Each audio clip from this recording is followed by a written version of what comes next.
Computerized Start is brought to you by my awesome patrons on Patreon,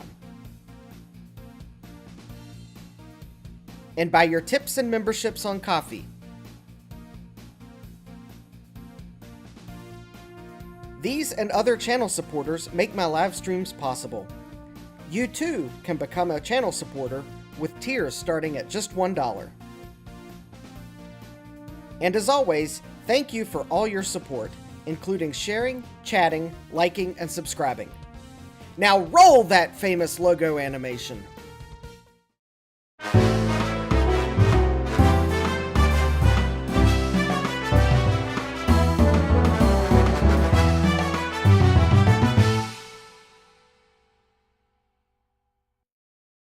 Good evening and welcome back to Computerized Start Live! I am your host, Justin D. Morgan, and for those of you in the US, or possibly other places that celebrate Thanksgiving today, happy Thanksgiving. And yeah, as you can see, I decided to stream. You can also see I forgot to do the following. There we go. Gotta have dinosaurs to scare these dinosaurs into working. Alright. But I could give folks an alternative to football because, yeah, I did watch some football this afternoon, but I was indifferent. Couldn't tell you if my team won or lost because I wasn't actually particularly cheering for any given team. Anyways, let's see here. We have Mike's Future Retro in the chat. Hi, Mike. We'll be here a little later. All right. We have Thomas Armstrong. Eep says, so too much turkey for dinner. Ooh, yes, I had turkey and a little bit of duck, too. That was tasty. We have Point 5. Hi, Point 5. And we have Jesse, I8386SX. Hi, Jesse. Yes, what a stream. Yes, I decided that I was going to stream after all. Partly because I didn't travel, because the place I was going to travel to, they were calling for snow and below freezing temperatures, and so actually one of my neighbors had invited me over to dinner, which was very nice of them, and in fact, I even brought some stuff home, which, since I wasn't expecting to have received anything today, I didn't bring it downstairs, so we'll get to it next week. So, when the things you all have given me segment. So anyways, we've got a couple more people hopping in. We have Kibbs with Retro. Hi, Kibbs. We have Retro Tech Chris. Hi, Chris. And we got Francois. She says, oh, Justin's streaming. Means I should be sleeping already. Well, Francois, it seems like some of your best work happens late at night. All right. And despite the fact that today is a postal holiday here in the US, it is time for Gutbomb to show up in the chat. Hi, Gutbomb. Welcome. I am thankful for the Thanksgiving stream. All right. And we have Kibbs with Retro. Yes. Finally managed to brick my Lumina. Oh, yeah. Ouch. All right. And it's also time for the following. Ladies and gentlemen, it's time for our favorite segment, Wheel of Regrets. Here's your host, Justin D. Morgan. Hey, who comes up with these titles anyway?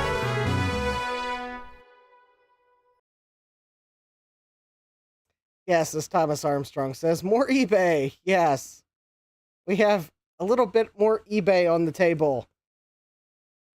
Also, as a slight update to a previous entry in the Wheel of Regret, the Radeon 7000 card, well, shocker, it was dead. If anyone saw me schedule this stream initially yesterday, and you might have seen that I was going to work on the Radeon 7000 card, well, something told me to double check it last night because, well, some people might call them spidey senses, but my regret senses were going off big time, and yeah, that card was a brick. So, what's the regret of today? Well, I'm going to show it off today, but we'll probably actually get to it next week.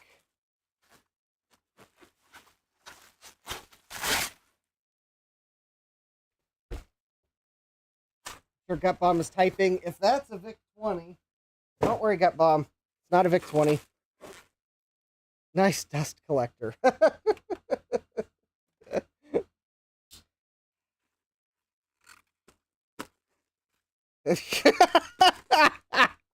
Well played, Jason. He says, if that's a Trident card.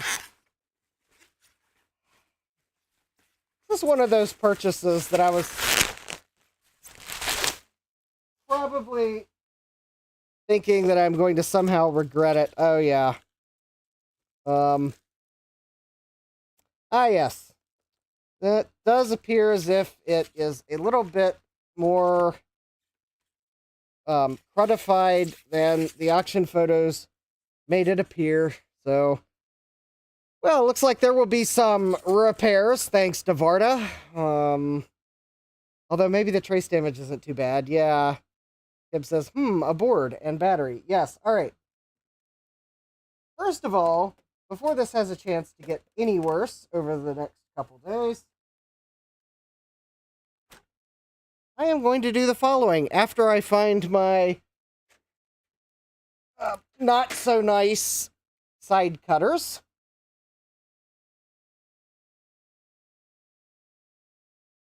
I don't want to get crud on my good side cutters. Might cause the blade to corrode. All right. So I have plastic under this because I wouldn't want to get Varta crumbs on the Power Mac. All right, there we go. One down.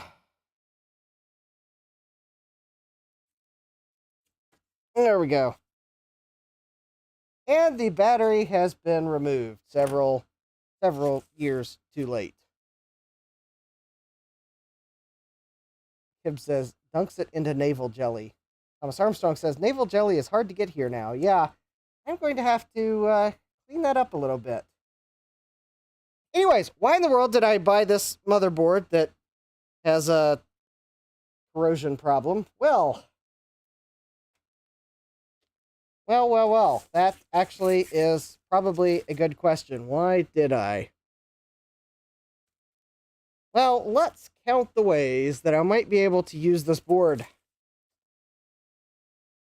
Well, here would be where slot 1 would go. We have some cache. Does appear as if there might be a chip missing, but I think this is missing in other photos I've seen of the board too. Here's slot 2. Here's slot 3. Here's slot 4. Note, the luggable case needs to have this part of slot 4 removed, so I will have to desolder it. It's not like I won't be reworking it. But this board is also short, and it has cache on it. So I bought this board for the lunchbox computer. Kib says, Opti chipset and a yes, it does have a on it. But it has cache. And it's got an Opti keyboard controller. That's interesting. I think this might be the first time I've seen this. It's a Mr. BIOS keyboard controller. Capom's asking, is that a 486SX on an interposer? Why, yes. Yes, that is a 486 on an interposer. Because reasons. Which I can't fathom. But yes, that is a 486SX on an interposer.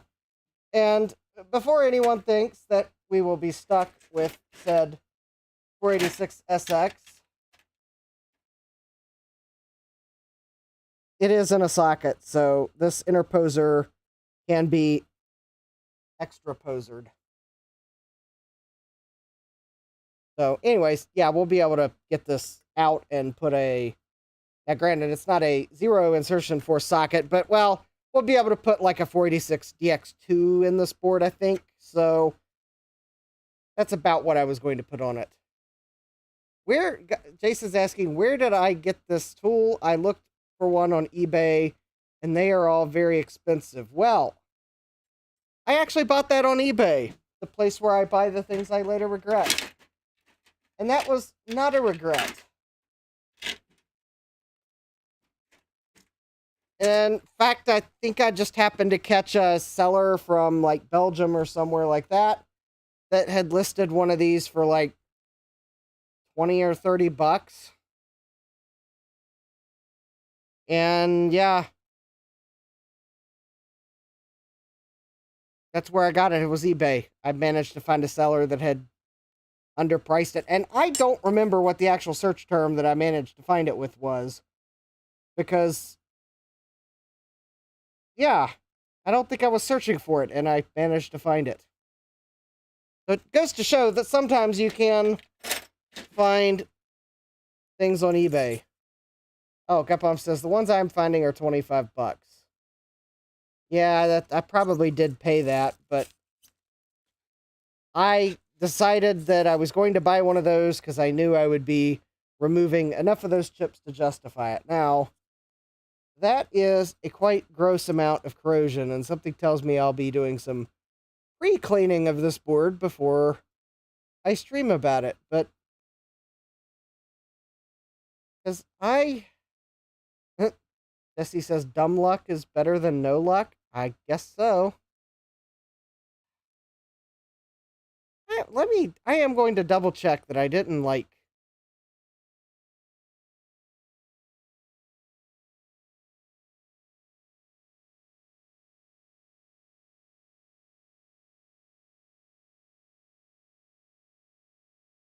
Okay, I am looking at the eBay photos and the corrosion is there.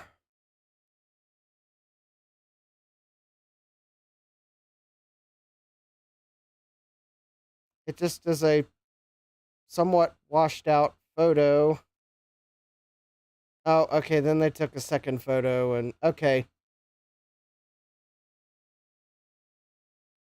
So yeah, I guess when I was looking at boards, I thought it looked like it was repairable is probably why I decided to get it. Anyways, the thing is, I was looking for a specific design of motherboard where I was looking for a 486 board that had the socket in this corner, not obstructing slot 4, so that I could remove the 16-bit portion of slot 4 and then put the board in the chassis. And I think I might have just realized that this board might not actually fit after all. Great. Well, I guess we will, well, I guess we might have a, repair stream where I can't actually install this in something. But anyways, I just realized I don't know how far the video card extends past the end of the slot. I forgot to check that before I bought the board. Yeah, you might know that when I looked at that lunchbox chassis and got the screen working with the Trident video card, I didn't want to use that motherboard because that motherboard has no L2 cache on it. And it's got a soldered SX processor. I didn't really want to put that board in the lunchbox because that's a handy board for like checking components because it's just a simple board. And yeah, this motherboard is not going to work because yeah, the video card does extend just far enough past the end of the slot. Great. Okay. Well, that was a mistake on my part. Don't worry. We will still try to repair this board. I have a short stack of motherboards with battery damage that we'll be looking at in December. And this is one of them.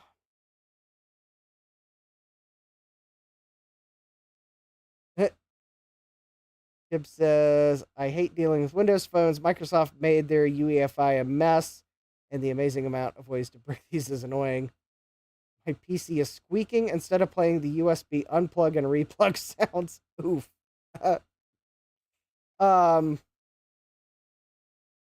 Ouch.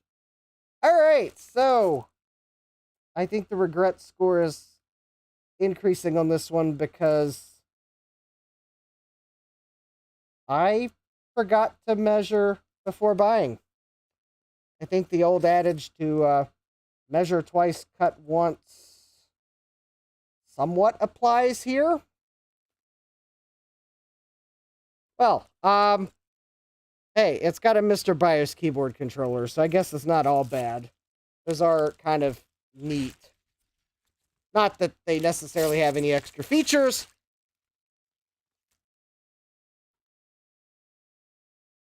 But yeah, there's a Mr. BIOS keyboard controller. All right, well, that is...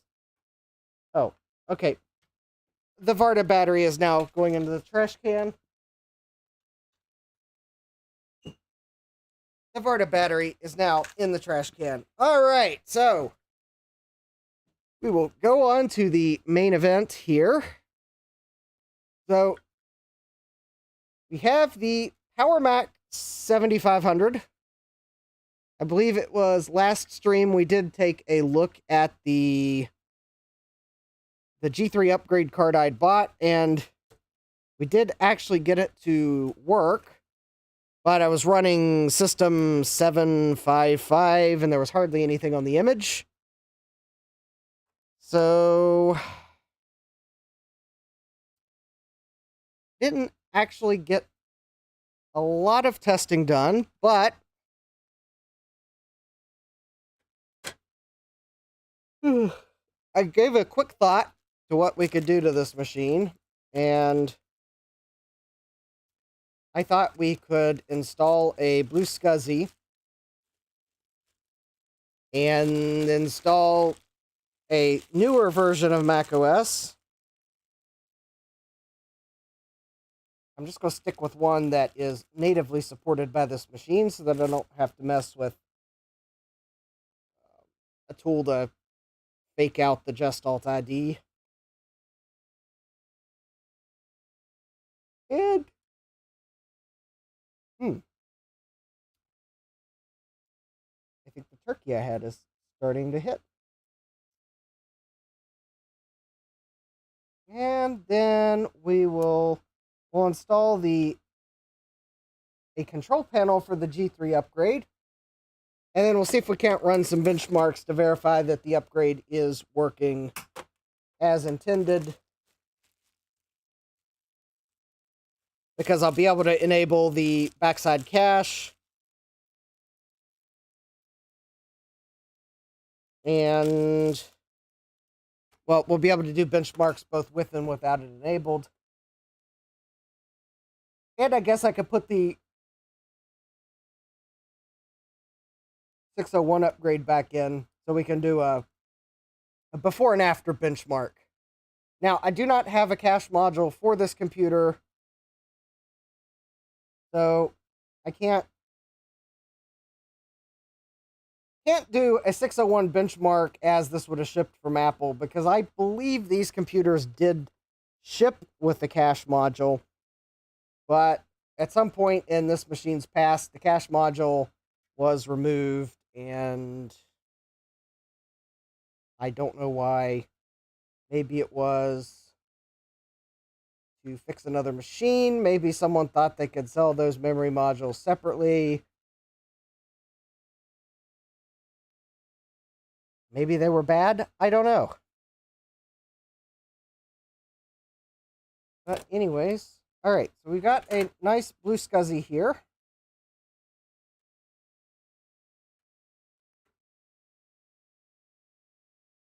And we'll plug it into the SCSI cable. There we go. I don't have a caddy for it, so we'll just set it there. I don't think it'll hurt it to just set it there. Jesse says, I introduced my mother-in-law to a computer with an SSD today. Nice. All right. And let's see here. I do need to get a SD card from my small collection of cards sitting to my left. I think I am going to... How about I will pick this nice PNY Elite Performance.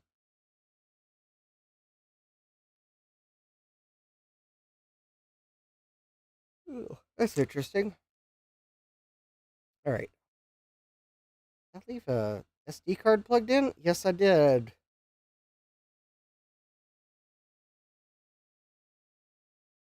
Oh, there's nothing on this SD card. All right. Okay.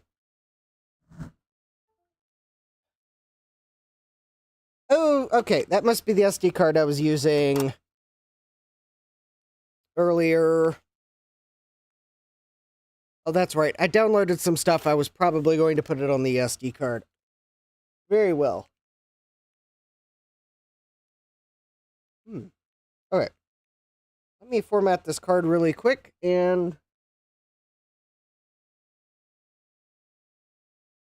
copy a blank hard drive image onto it.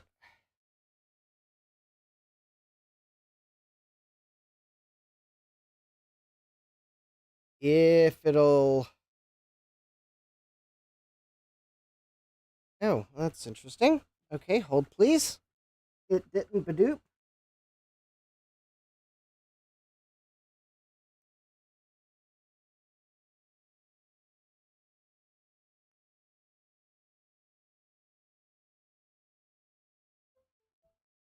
There we go.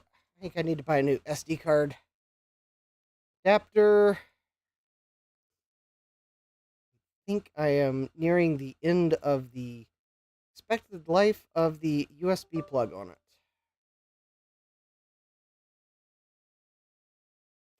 All right, quick. All right, call this.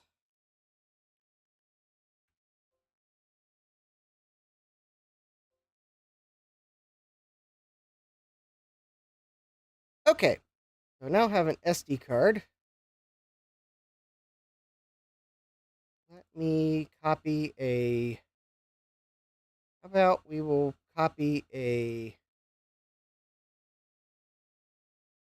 2 gigabyte hard drive image to this SD card. So this will take a few moments.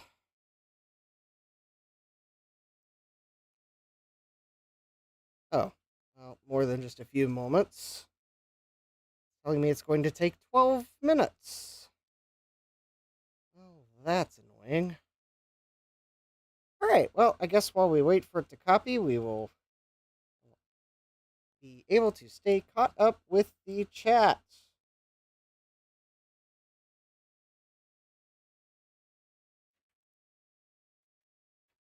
Also going to give me a moment to put a couple items in my toolbox so that I do not fight with them during the stream. Those items would be my solder braid, my wire wrap wire, and my bell wire, because all three of those items had things coming off the spool and getting in my way.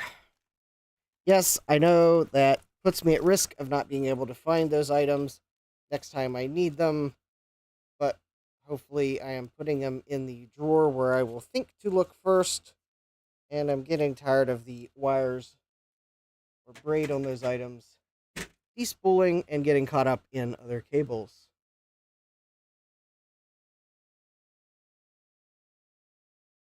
Jesse says, along with a 27-inch screen. Nice. Kib says, I have a 57-inch screen. Oh, even nicer. Gupam says, I just finished a video. It's been nearly a year since I posted one. Yay. Jesse says she wants the all-in-one computers. Kib says, crossing fingers that the image copies. Yes, I hope so too. All right, well.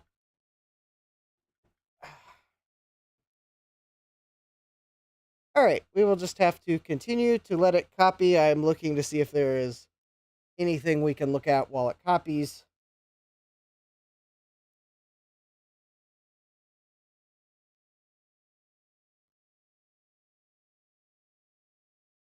we could...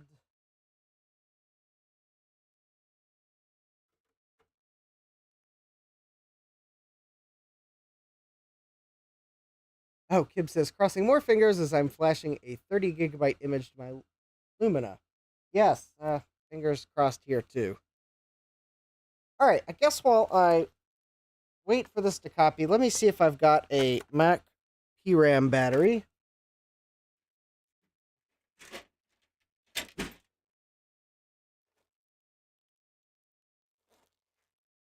That I can put in this computer so that I don't have to continuously fight with it not having the time set. I should have one.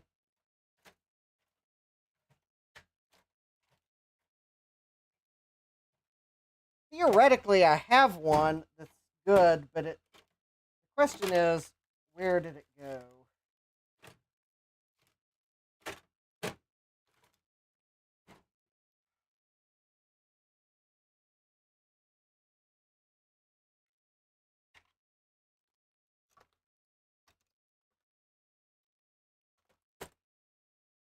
Interestingly enough, I have one upstairs for some completely random reason. The other thing is, it's not like they're in Macs.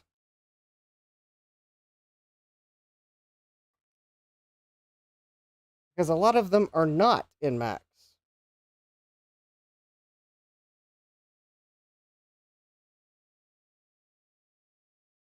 Okay, I found one.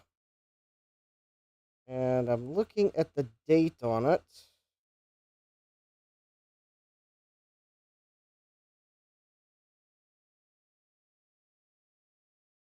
And something tells me it is an old battery. Because, of course, why would I find a good battery first?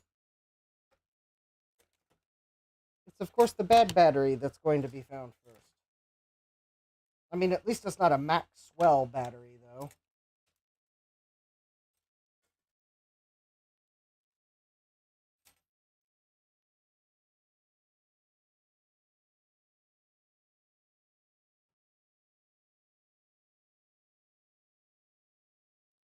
Okay, so drum roll. Have the multimeter in PC. And I've got my arm in the way of the screen. This battery has 0.713 volts. Well, that is a resounding... She's dead, Jim.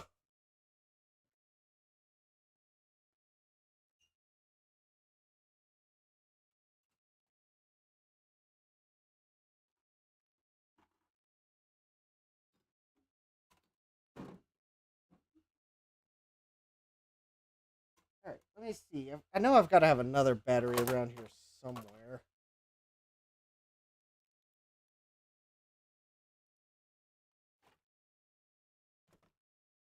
Theoretically, I have like 6 of them that should be at various stages of good charge, but where I put them when I was done with them, well, there's the question for the day.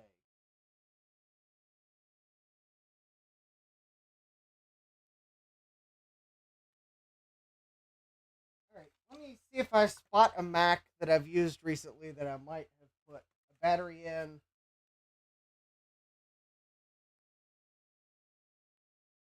Oh, wait a minute. Here we go. I found a battery that's in a Mac.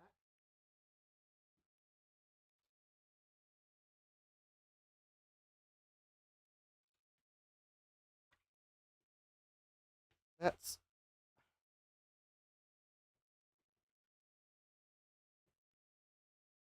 What do you need the battery for? So that it doesn't consistently ask me to set the time. So that I can install the operating system in peace. And then I'll pull the battery out. Oh, hi, Will Jr. 880. Welcome. All right, this battery is...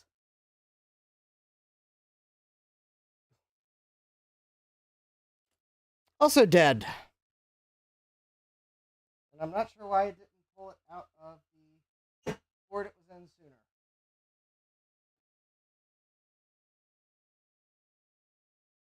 All right, let me check on our... Well, I don't have any of the CR2032 adapters for Mac, so I can't do that. All right, I think I've got another battery around here somewhere.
Fine, fine. Looks like I'm just about to set the time repeatedly, like almost full.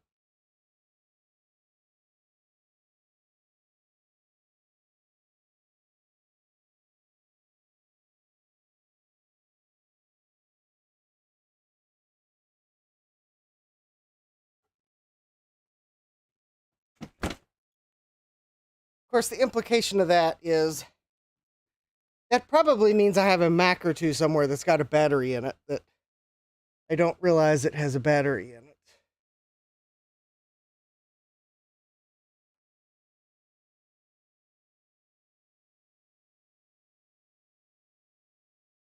Oh, wait a minute. I just see two other Macs. They're obvious candidates for having a battery put in them for testing.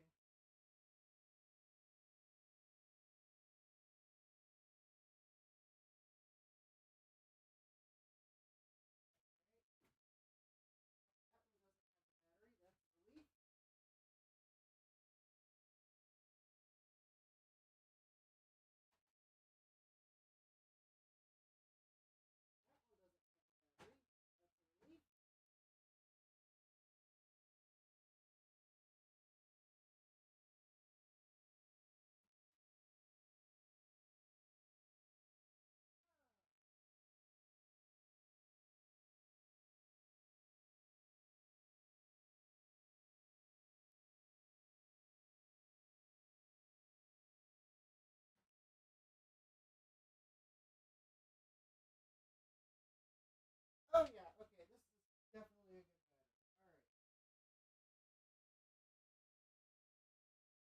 All right. It was behind door number 3. As in the third Power Mac G4 I looked in. So, oh yeah, April 2021. Very good.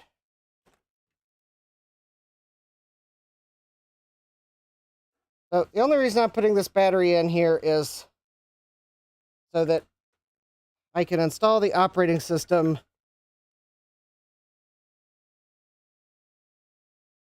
drama-free. Just as soon as I remember what is keeping the... Oh, that's right. Power's plugged in. That was a good design choice, Apple. Capcom says I should send you some next time I send you stuff. All right. And if I remember to remind you, I will. All right.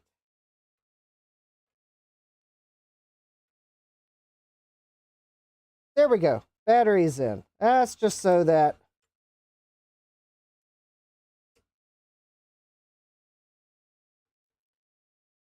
it'll keep its settings while we're looking at it tonight.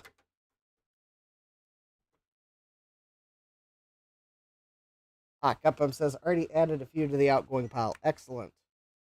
All right. Let's see here. Oh, meant the adapter. I just desoldered the battery holder and solder in a 2032 holder. Oh, okay.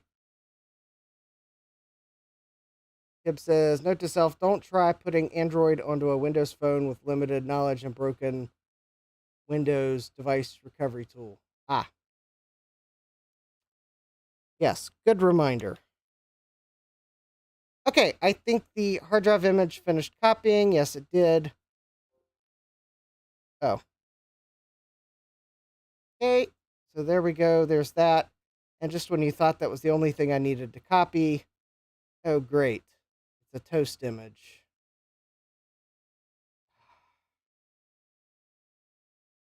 All right, let me go find another macOS installer disk.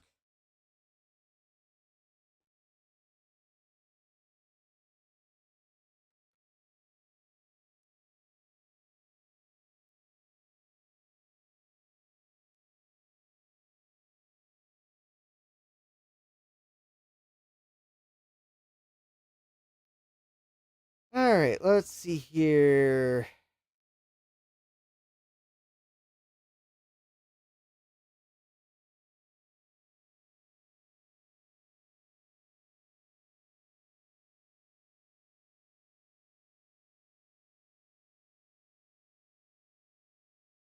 I think I need an ISO image for the Blue SCSI.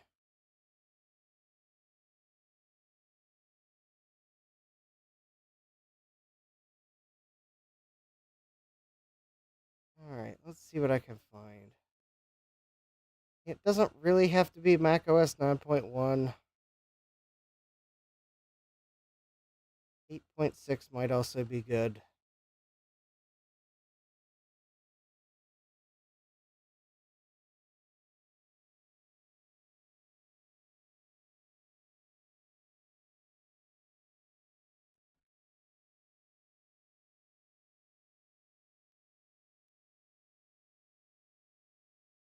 Yeah, maybe I'll go for 8.6.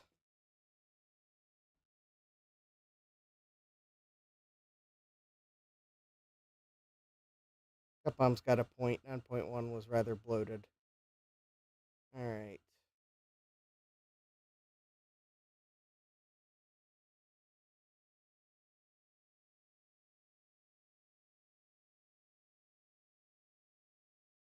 Both are good choices for a Mac like this, because I only have 48 megs of RAM, so 8.6 is probably a slightly better choice.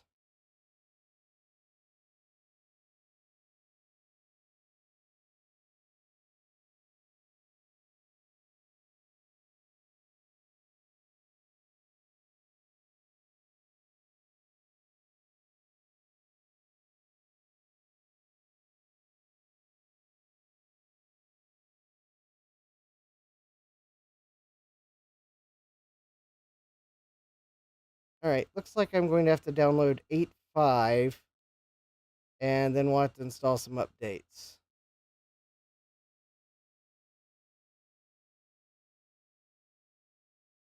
Okay, that'll work. All right, well, I'm downloading 8.5, the retail CD. That'll be good. That'll get us started. So I'm going to leave the G3 card in, even though the cache is not enabled until we install the control panel. I mean, it is a faster processor, and I think the G3 probably has a bit more internal cache than the 601, so it will probably be faster than putting the 601 back in. At some point, I'm going to go back through my historical emails and see if because I did find an email where I'd bought some memory. And I was going to look to see if the email said enough for me to say it's the amount of memory I had in my 7500, or if it was an order that was actually for my G3 tower, and B, how much memory was it. And then I'm going to order enough RAM to like put that amount in the system if it was how much I had. Anyways, getting an OS installed is a good place to start, because then I can use a tool like Disk Jockey to copy more files onto the image.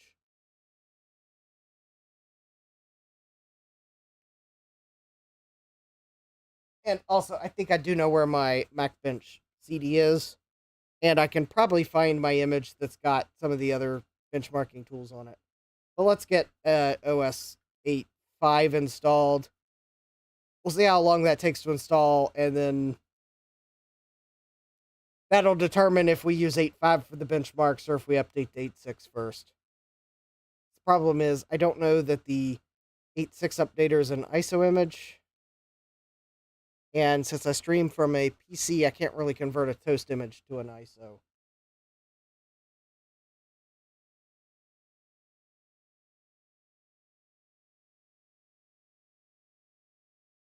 I guess I should be glad that it's a toast image and not a bin queue.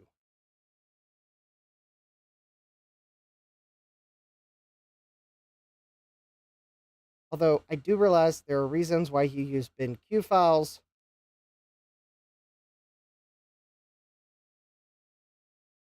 But yeah, blue scuzzy. Yes, I could run a VM. But we're going to install it on actual hardware for the nostalgia. In the meantime, 14 minutes to download this ISO. Do I not have...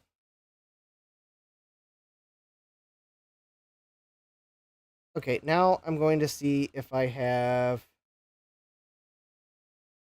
the...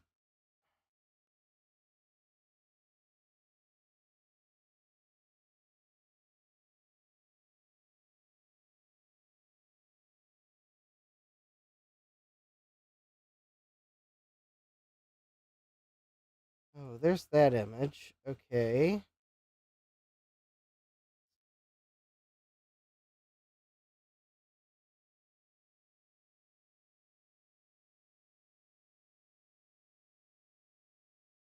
Alright, I'm looking for the...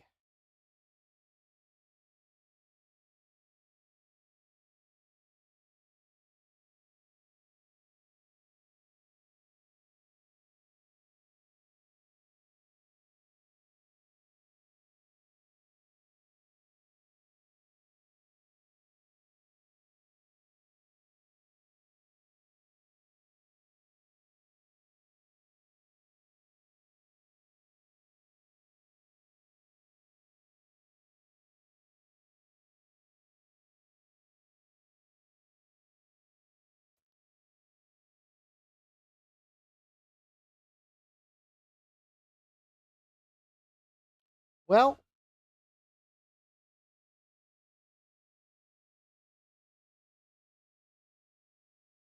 alright. I'm going to do something different so we can at least try some things while I wait for 8.5 to download, because it's downloading slowly. And that is, I'm going to copy another...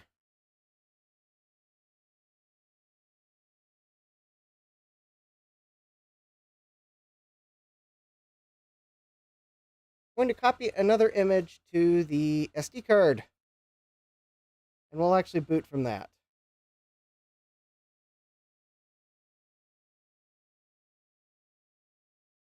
there we go.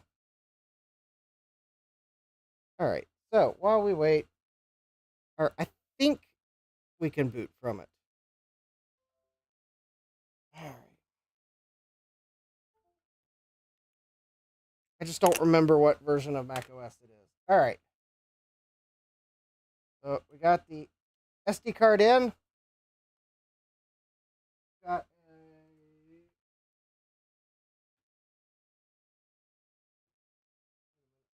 a ADB keyboard I was expecting. Hold on. Let me.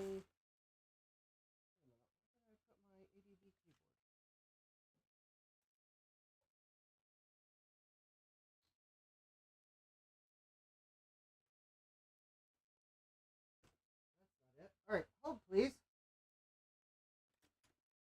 Oh, there it is.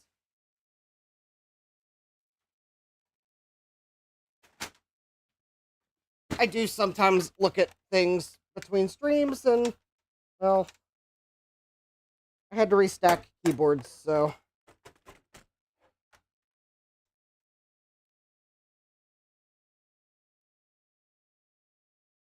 All right.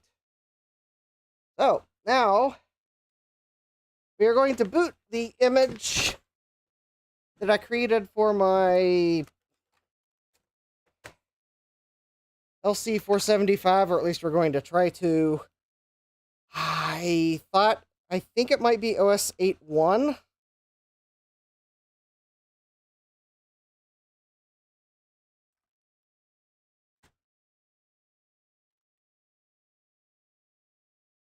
So, well, here we go.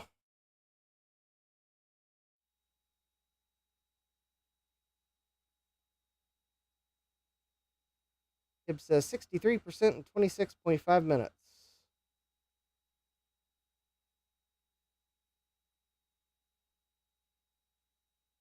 Yeah, my ISO image of 8.5 is half done.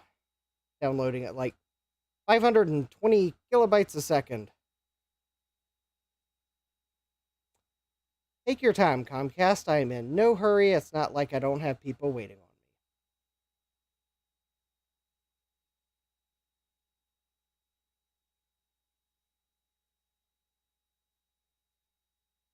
Okay, I really don't remember what version of macOS this is, so for all I know, we're going to get the error that this is not for your Macintosh, but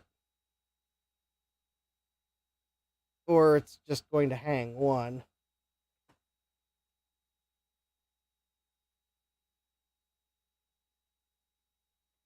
Oh, there we go.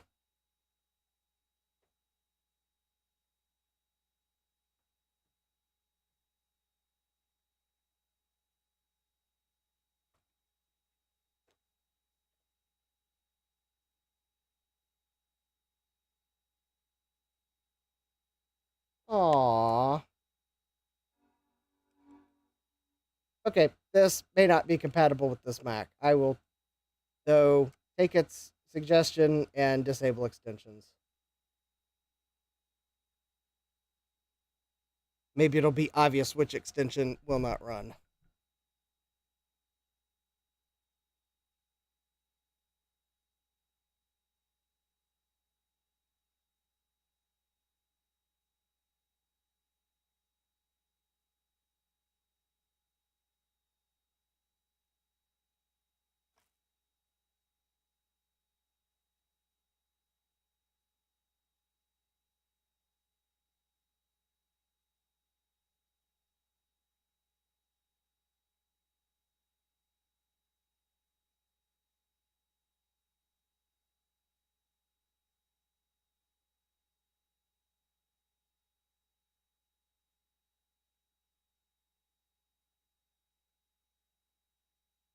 Actually, if this doesn't work, I may put the 601 card back in.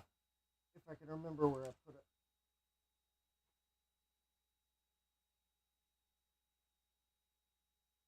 Because it's also possible that this version of macOS may just not like the G3 processor.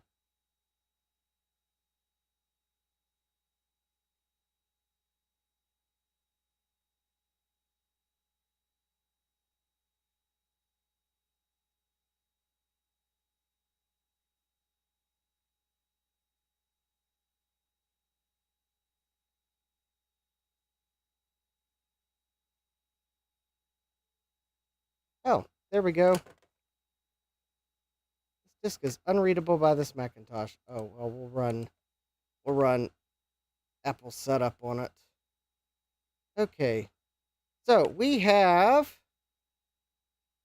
system 761. All right.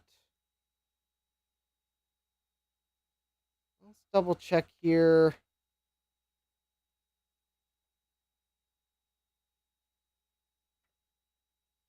Use the extensions manager to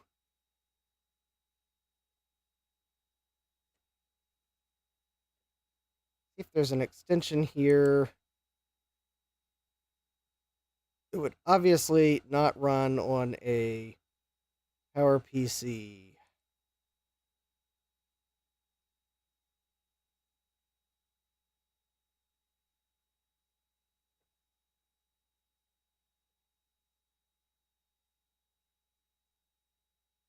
CFM 68K runtime enabler.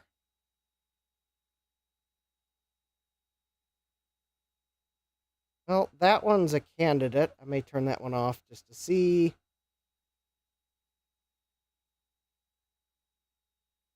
Unless there's one that's like more obvious that it would be incompatible.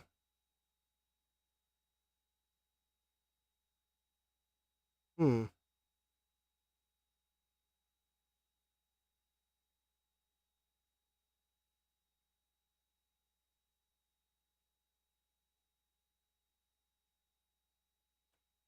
All right. Well, let's turn off cache switch because that one's for 040 processors, I believe. And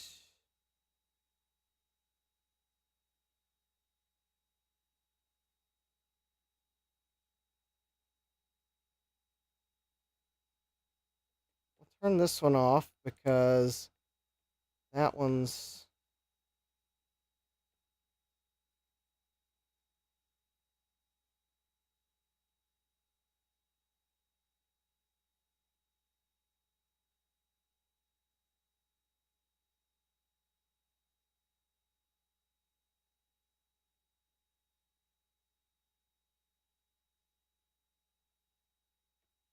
all right. Oh, and then I guess let me set the time.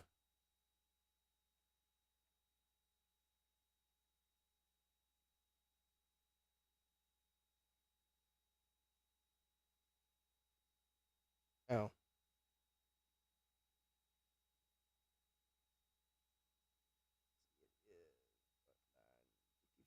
Something rather. Okay.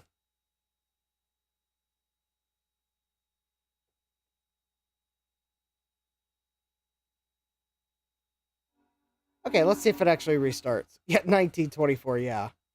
I There's an extension that will load that's a 2020 or like a year 2000 patch, and it'll let me set it to 2024. Because I think the real-time clock supports it, but Mac OS doesn't let you directly enter it. I guess Apple didn't think that people would be using these computers after 1999.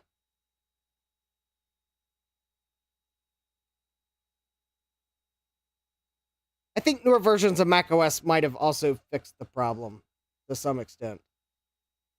Obviously, macOS 10 and later did, but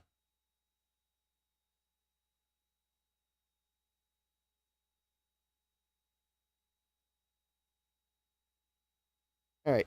The cool thing is the OS 8.5 CD download is almost done.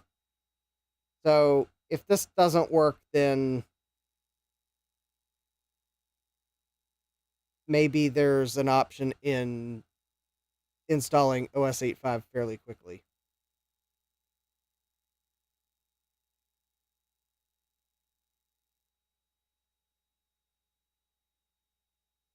Yeah, because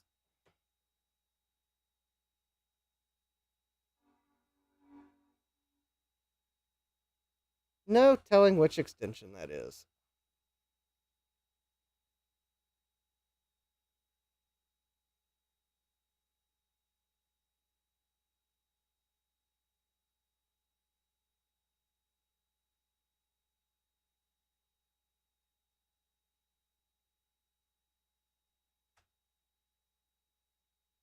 Okay. 2 minutes left on the download.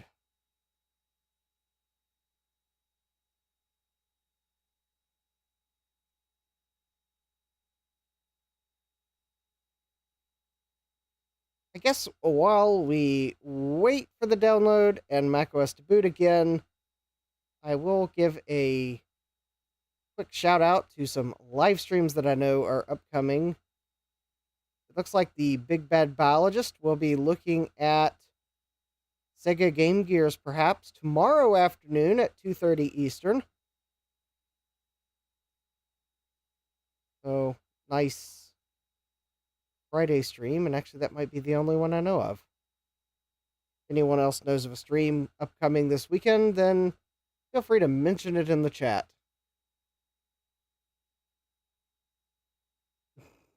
Hib says, help, I found a person who doesn't know how to drag and drop a file.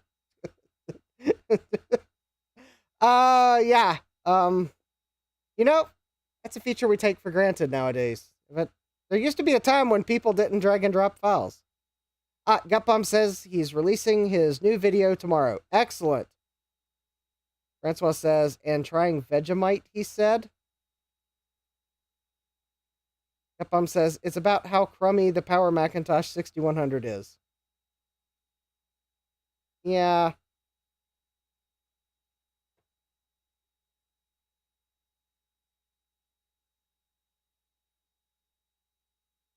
Francois says, well, more and more persons don't even know what a file is now. Yeah, that's true, because we use different terminology. Jason says, Big Bad Biologist is indeed trying Vegemite on the stream tomorrow. I can't wait. Alright, well, all the best to the Big Bad Biologist. I will not be following suit.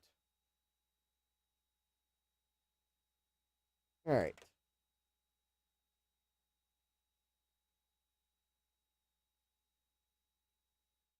I tried my food item for the week today, so... Yes, actually, I don't think I had ever had duck before, but I tried some duck for Thanksgiving dinner, and it was tasty. It was cooked with I think she said it was an apple and pitted prune stuffing. It was made in I forget what country it was, but like in the traditional way for that country. So it was actually quite moist and tasty. Hi, Rudy. Happy Thanksgiving, Rudy. And welcome. Yeah, tried duck. So, had turkey and duck. So it was not a turducken because there was no chicken, and I think you put the three together with stuffing, but Gutbomb says, two silkworms got into a race. It ended up in a tie. Oh. Francois says, oh no, now I'm hungry at 4 a.m. Oof. Actually, I didn't think this duck was gamey. I think it came from it came from a store, so it was a farm raised duck. So that probably helped with the potential gaminess. All right, CD4. All right, let's see if I remember the naming rules for CDs on Blue Scuzzy.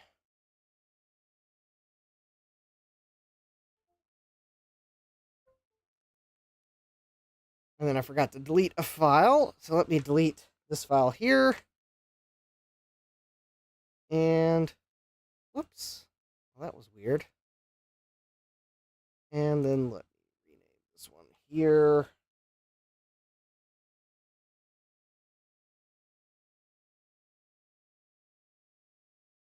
There we go.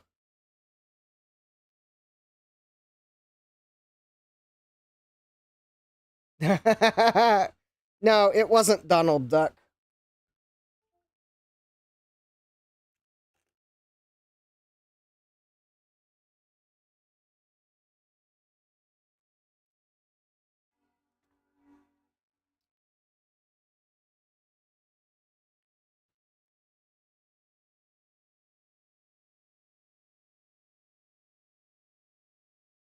So,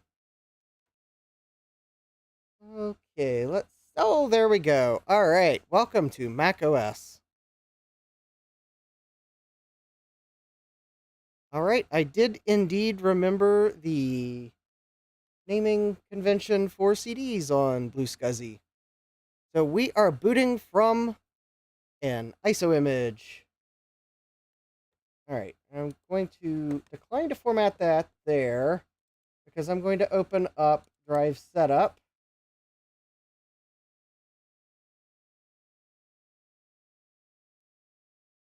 And I'm going to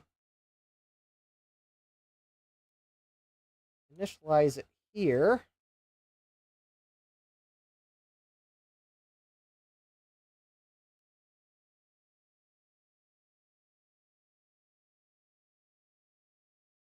And the reason I did that is to make sure it had reasonable drivers installed on it.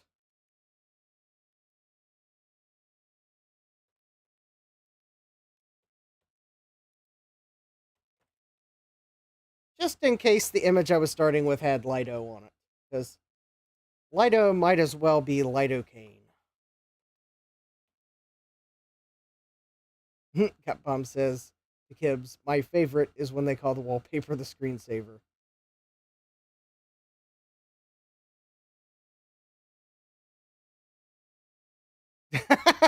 Jesse says, I visited the Big Meat processor on the way home last night. They literally had an army of butchers behind the counter. I bet they did. Hi, Jeremy. Welcome and happy Thanksgiving.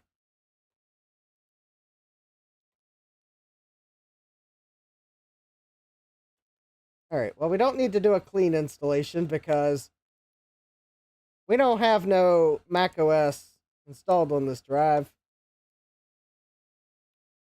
Let's customize here.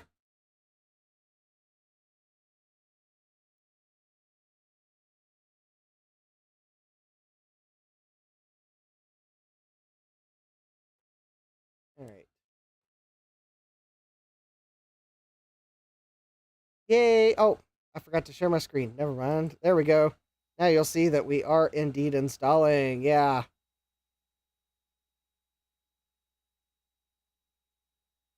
So I initialized the hard drive, which you didn't see. I used the Apple setup tool and then ran the installer, and now we're installing. The only thing I did was I added QuickDraw GX. I don't know if that's compatible with this type of Power Mac, but well, I opted to pick it. Now, while we are waiting for this to install, I'm going to get my other SD card.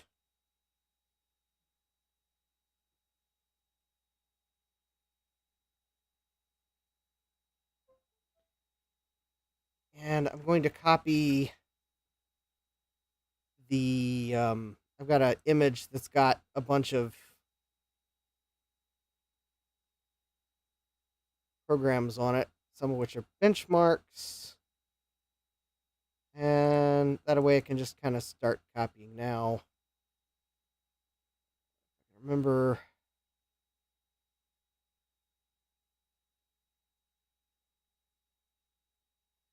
no, okay.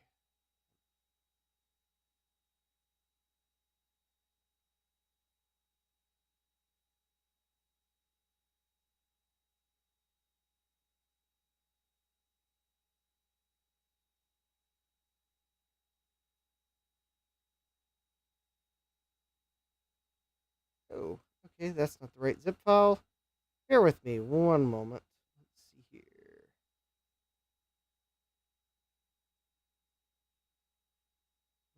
That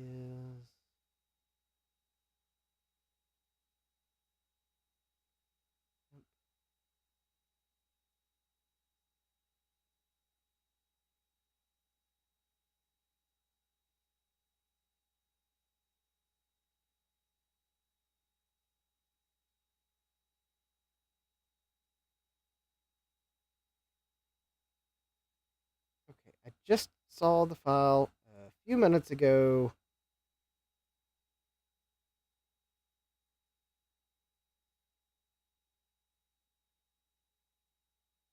Oh, there it is.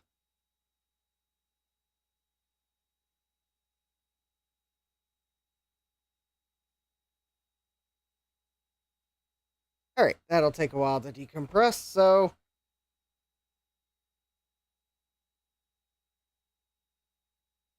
go ahead and get that copying to the SD card.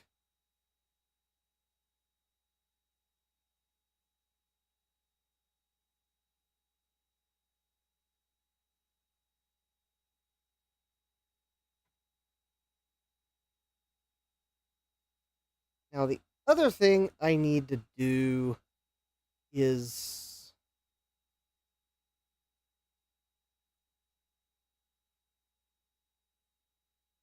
let me go to scuzzy.blue and go download the Blue Scuzzy Toolkit, or whatever they call it. It'll let me copy some files to the image.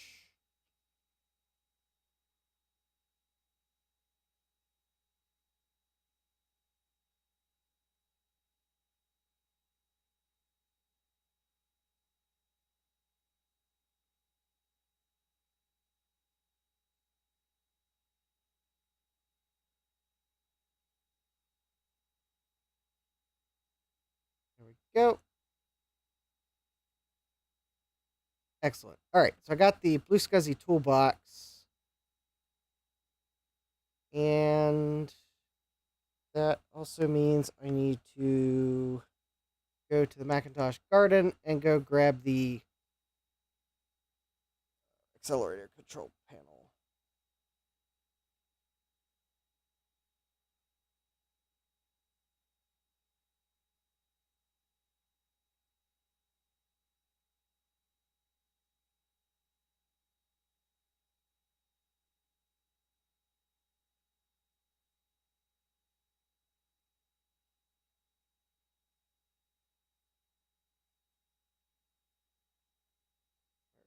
So I need the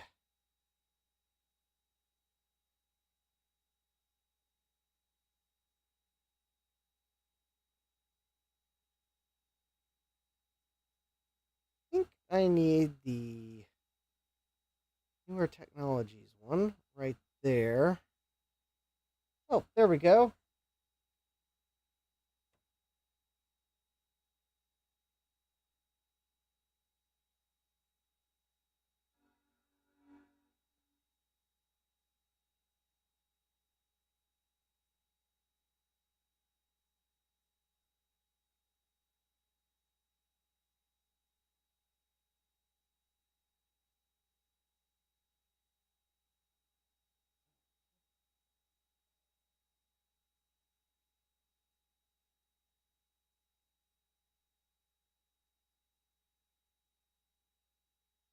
Good night, Rudy.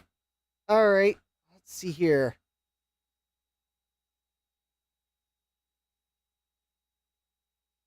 Okay, macOS 8.5 does seem to be moving just a bit faster than 7.6.1, no doubt because it's got more native PowerPC code. Gibb says, my PC just made the finished noise, but I'm too scared to look.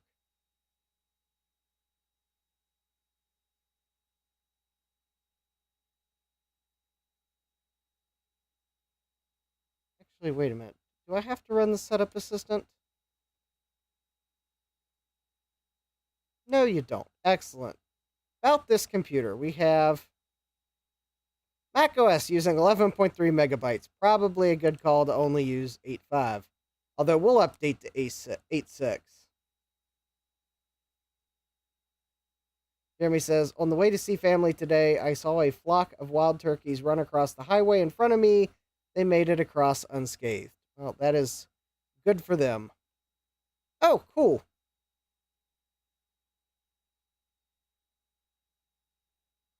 Except I didn't realize my G3 was running at 297 megahertz.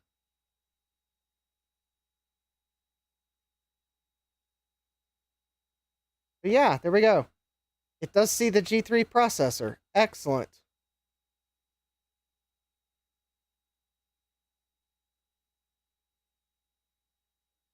All right, let's see if I can't... Oh, we're waiting for the other image to copy. We could see if the CD-ROM drive in this thing works. Hold please while we go grab the backbench CD. I think I've got it sitting here on the far corner of the bench.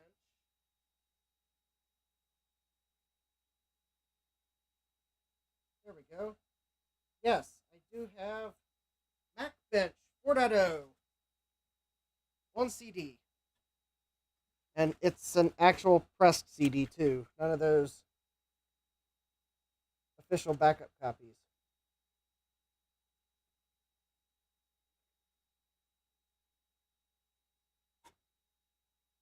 All right, well, it took some motivation to eject.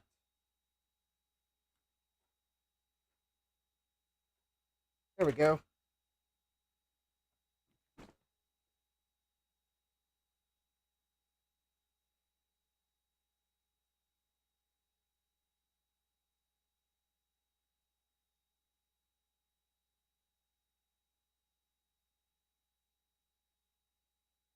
Well, it made noises and... Oh, let me guess. I bet there's a... Because I bet I did something brilliant, like give the Blue SCSI CD-ROM the same ID number. Would I have done that? Yeah, probably. Oh, no. No.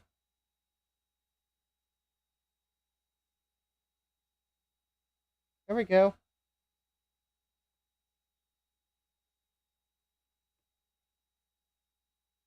Okay, I don't think I did that. CD extras.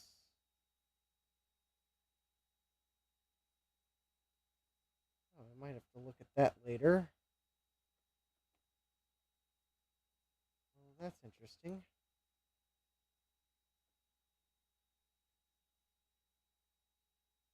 Did we load the CD extension?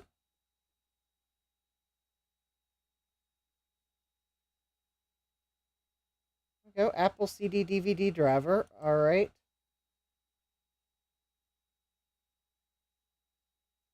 Well, we should be... Ah, okay. Maybe the CD drive is actually not functioning. Let me give it another try here.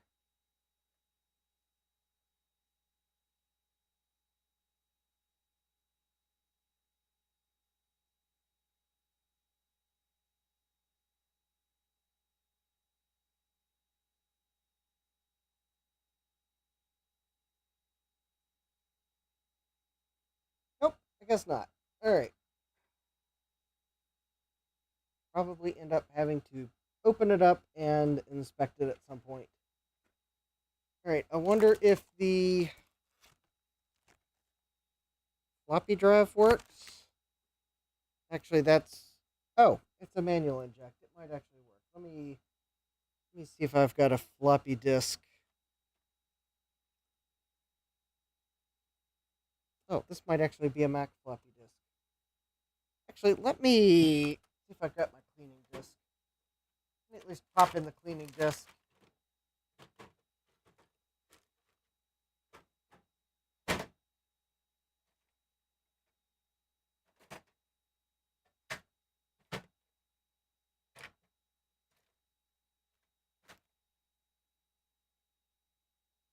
Well, if I've got a cleaning disk, oh, where did it go?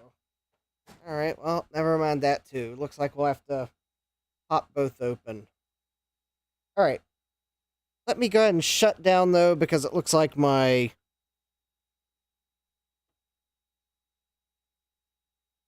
image copy is about done. So I'll have to rename it to get rid of ID conflicts, but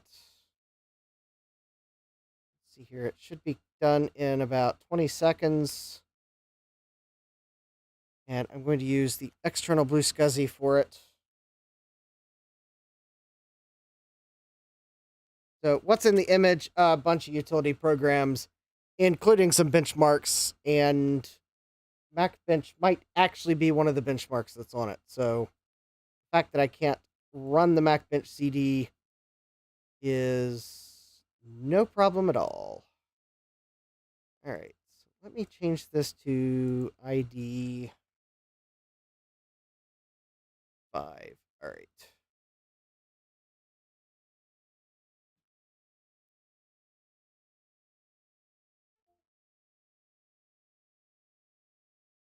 Okay. There's that. And the other thing I'm going to do... Oh, actually, there is one thing I should have done. I should have put the Blue SCSI toolbox on that SD card so that I have it on an external Blue SCSI. That's kind of where I do like to keep it. So, all right, let's see here. So probably another minute here. Let me take the Blue SCSI toolbox.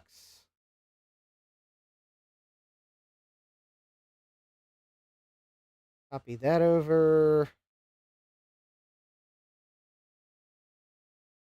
And, oh. Oops.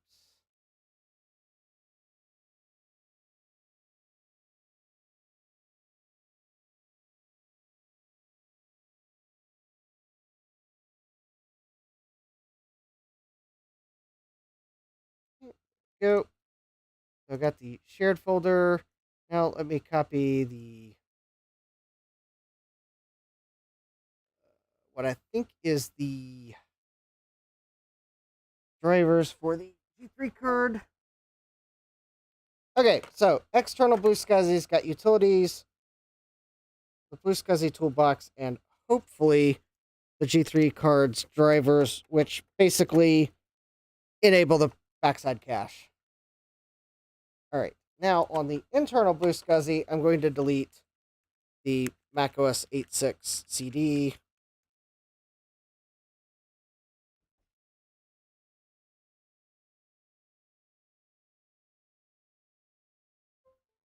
Just so that it does not keep remounting. All right.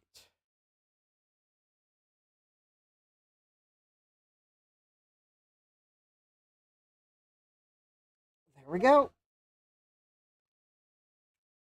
All right. Now,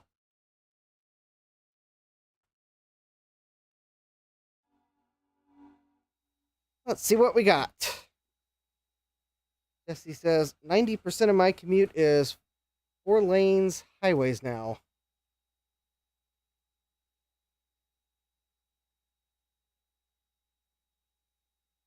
I think that's probably about 70% of my commute, although that's probably been the case since I moved to this area.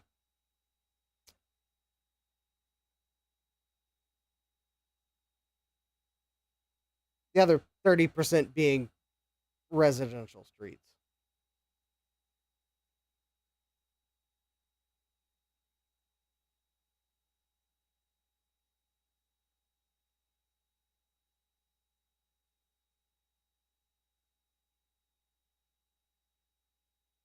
Jesse says, I'm sure the thriving village of Big Falls, population 84, still a nature preserve to this day, lol. Oh, looky here. Look at all this wonderful, wonderful goodies here. We've got the Blue SCSI toolbox, including the Blue SCSI SD transfer. Let's download this file here.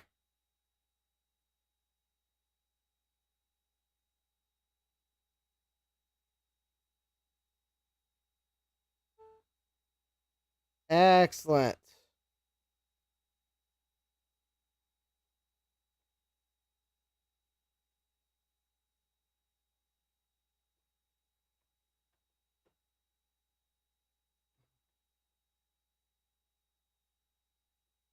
All right, so let's copy.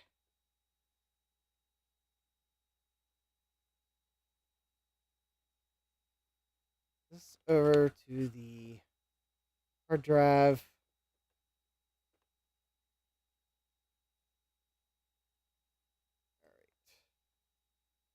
Now, let's go look in apps and games.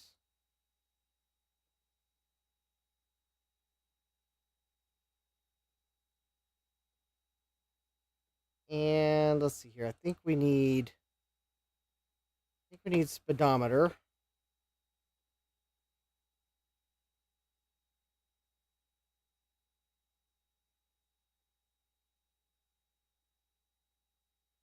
Stuff expander will just run like this.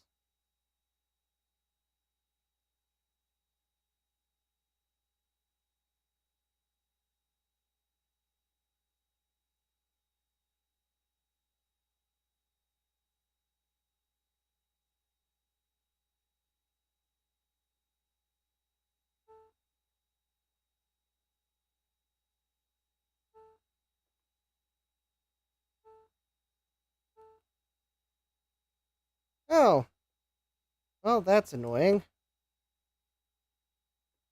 Apparently the stuffit file is damaged. Oh, maybe it needs a newer version of stuffit. What version of stuffit expander is that? Part of stuffit deluxe 4.5. Oh, well.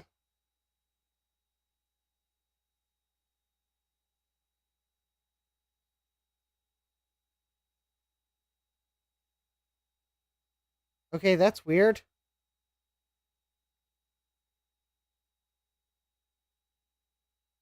Oh, welcome, Saul? That Saul? Omarova? Power Max 7500. This is sentimental. Yes! Yes, I got this. In fact, I didn't know it was a 7500 at first when I picked it up. Ah! Oh, I'm glad I pronounced that correctly. Yes, shalom. Yeah, I didn't know it at first when I picked it up because someone put a 7200 lid on top of it. But when I pulled the lid off to check for the presence of a battery, needless to say, I noticed the lack of the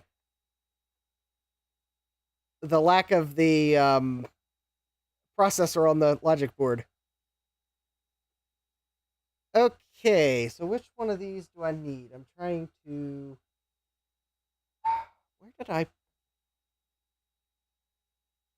Okay, where did I put the manual? All right, actually, let me look at the.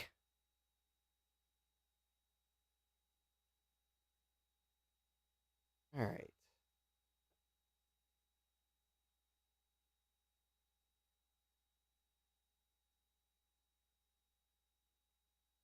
Maybe it's this one here.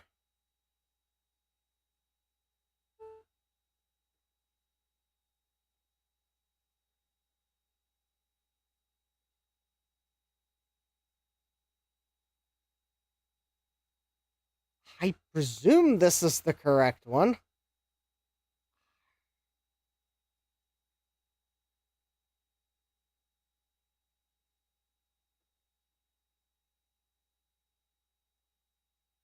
All right, bear with me as I.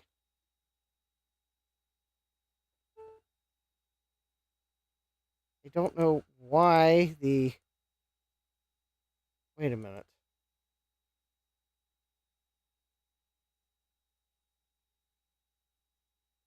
Wait. Why is it not expanding that?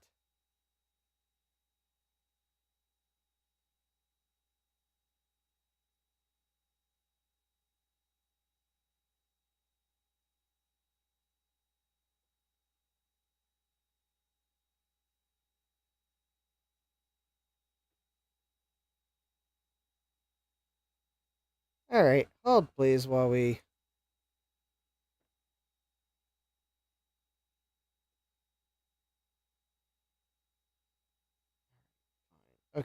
let's open Stuff It Deluxe.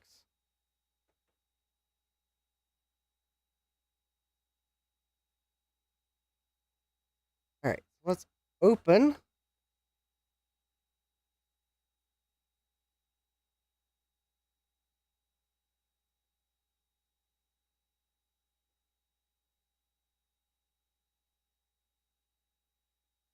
Oh, okay, that is weird.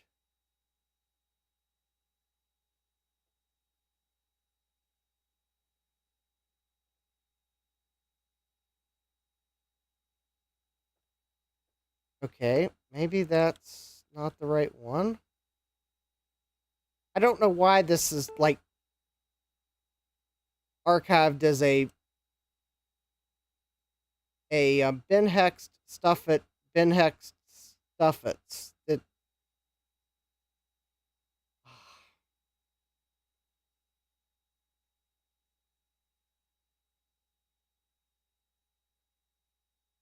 And apparently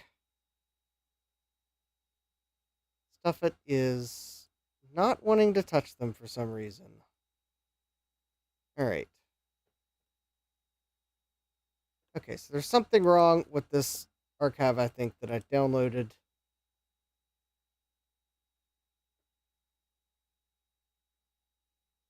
Let me see if by chance.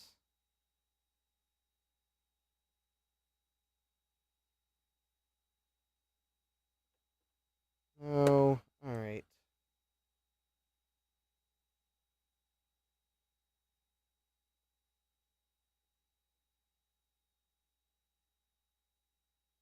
Oh, okay. Well, there's MacBench.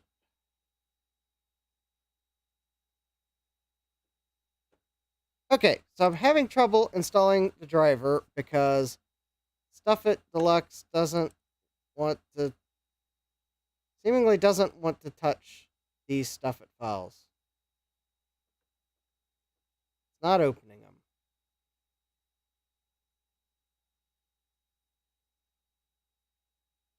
Which tells me that either this is the wrong version of Stuff It,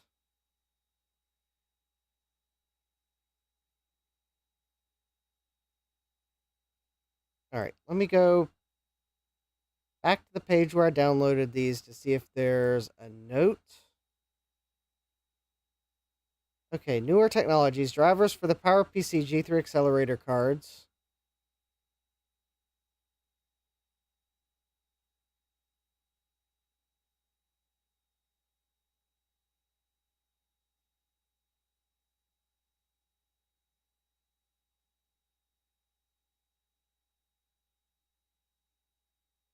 Okay, let's try this.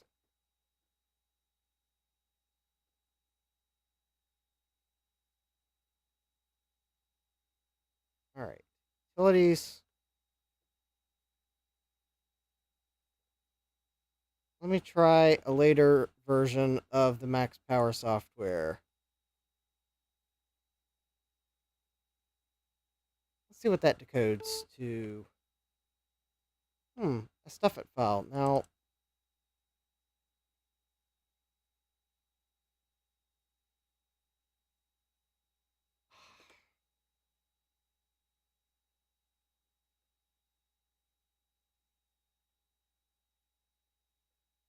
all right. I think I know what the problem is at this point.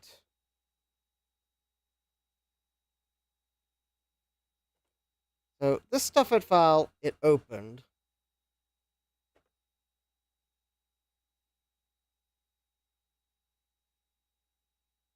APPL AUST. Okay. Yes, my friends, that was the resource fork of the Stuff It file that opened. Now,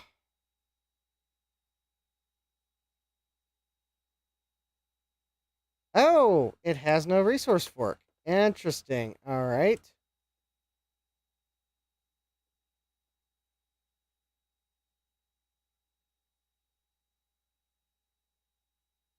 Okay. Now will it open?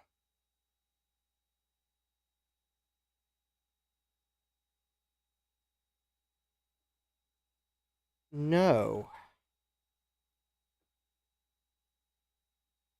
Oh, this may be a Stuff at 5 archive. Is that the problem? Oh, that might be the problem. That might be a Stuff at 5 archive. Because if you saw the creator code,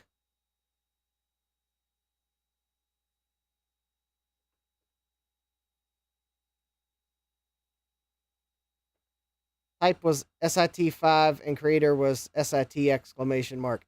That's a Stuff at 5 archive. Okay. I only have Stuff at 4.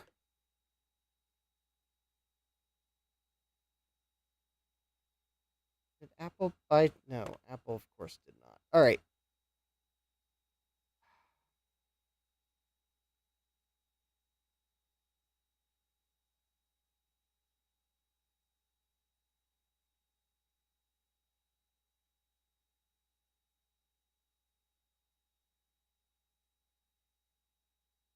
All right, let me see if I've got another image somewhere that has more programs on it.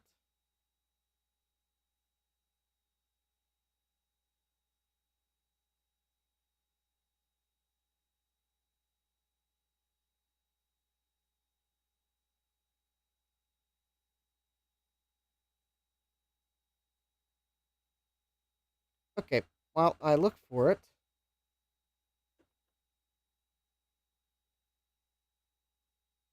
we'll run speedometer.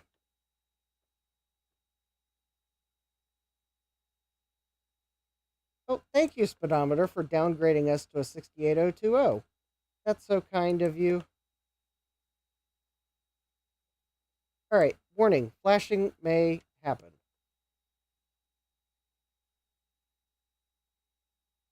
Or flashing will happen.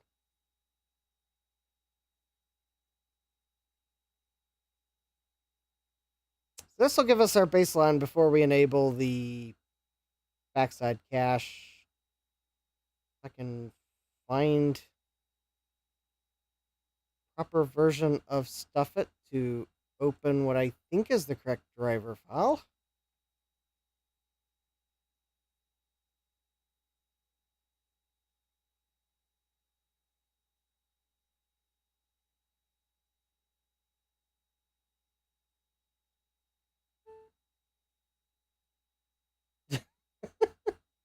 There we go. The performance is off the charts. This Mac is like hundreds of times faster than a Mac Classic. Fancy that. And we don't even have the backside cache running.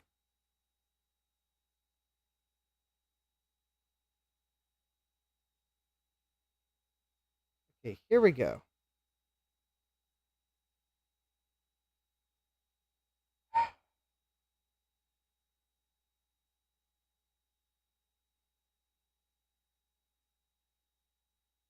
All right.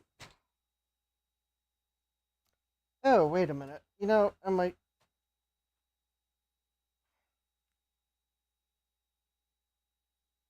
no.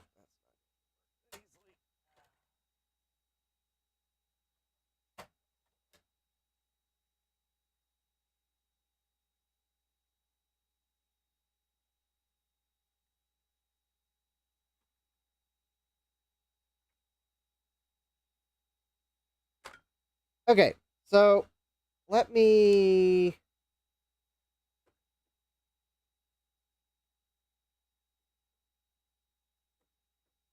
I'll plug in a floppy emu here.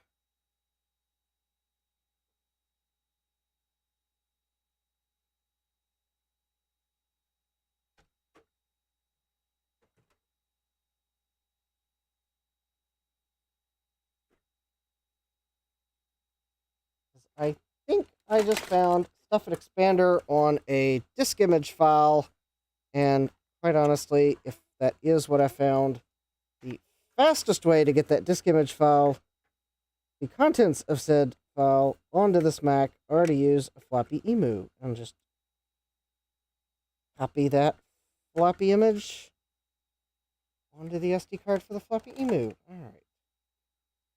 But of course, this being a Power Mac, there's only the onboard floppy header, so I had to shut it down. Alright, so now... Oh.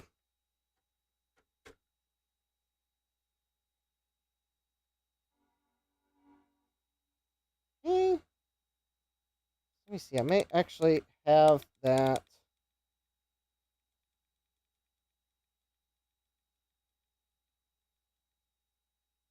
Ah! I already have that on the floppy emu as an image, so there we go.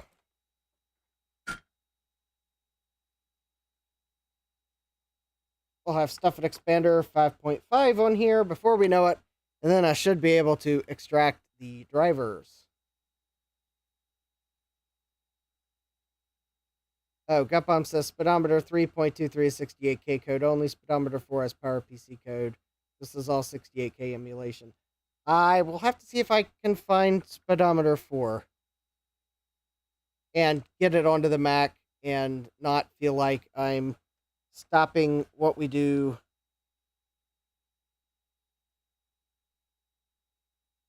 so many times that it's annoying. All right. Put the... There we go. There we go. We'll add an expander, 5.5 install. Excellent.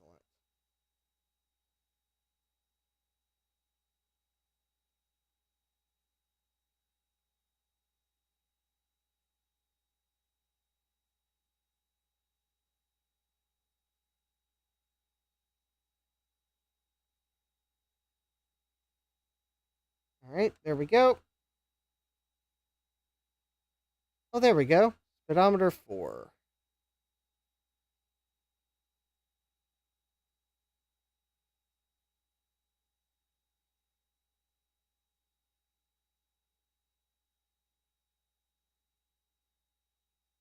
All right. Well, I've got speedometer 4 downloaded, but I'll have to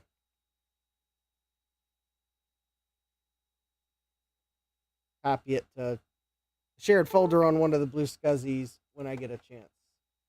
All right. So now let's see if by chance I can expand that. There we go. That's why it wasn't expanding. Max Power 205 installer. I think that's correct.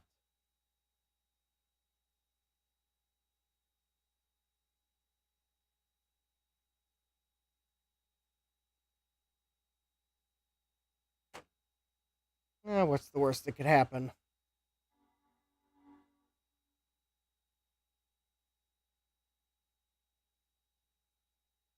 Okay. Oh, hi, Joe. Welcome. We have a Joe in the chat. Joe's Computer Museum.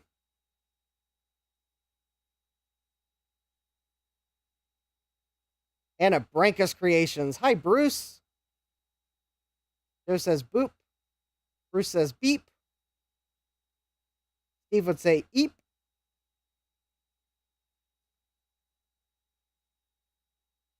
And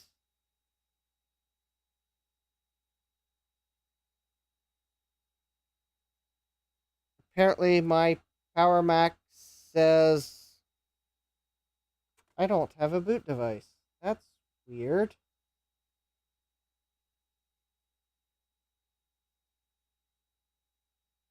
That's really weird.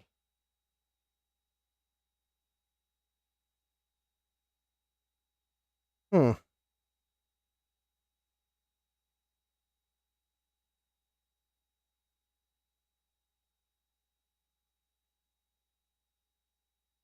Oh, hi, Dave. Welcome. Yes, I had a good Thanksgiving. Okay, we are going to turn it off and back on again.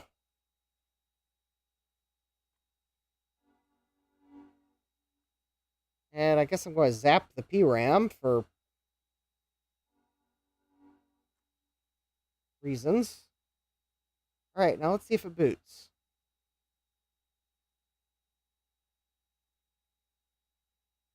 Okay, that was just weird. Then again, that's classic Mac OS for you. Works great, then all of a sudden it just decides to go, and you got to zap the PRAM. Hi, Eric. Welcome. We have Eric's Edge here, too.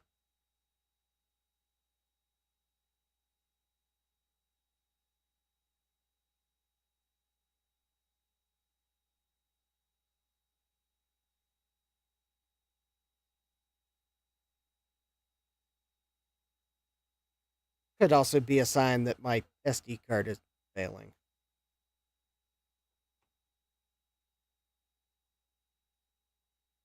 Okay. Got the max power control. Oh. Okay, apparently that was not the right.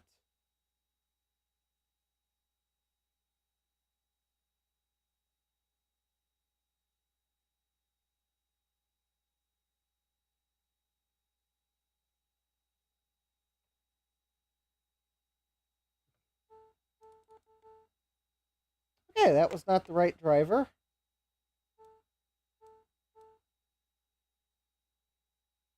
And apparently...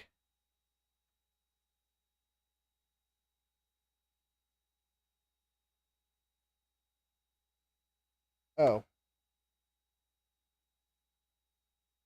Well, I don't want to force quit the Finder. I want to force quit the control panel. Well, I guess I got to force quit Finder. Okay. Yeah. Finder did unexpectedly quit. It's called the control panel wouldn't let me quit it. Okay, so that is the wrong driver for this card. I will just have to throw the control panel in the trash, probably in extension 2. And how about let me go grab the manual for this card so I can remember what it's called. I thought the max power one would work though. I think it was the Daystar control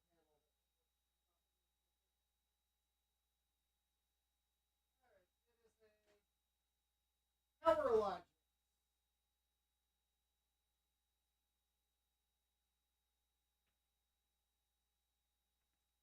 All right, it is a PowerLogix Power Force. All right, very good. Okay, so all that, and turns out that wasn't going to work. All right. Well, luckily, we can fix this just so that when I get the right one installed, we don't have a conflict.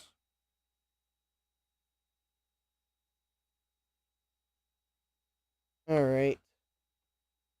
Here's the max power extension. I'm pretty sure that goes there. Let me make sure there's not another.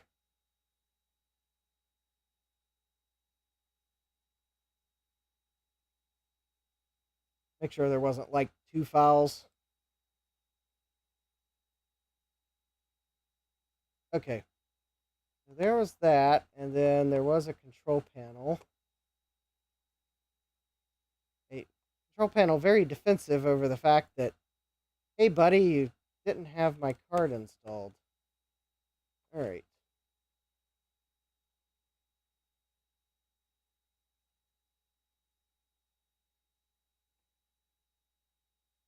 All right, let's see if I can find the correct extension. All right. PowerLogix. Searching the garden. Oh, there's PowerLogix speed meter.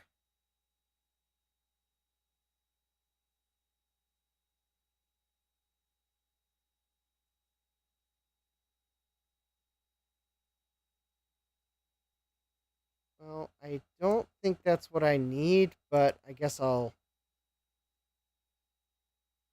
copy it. Oh, here we go.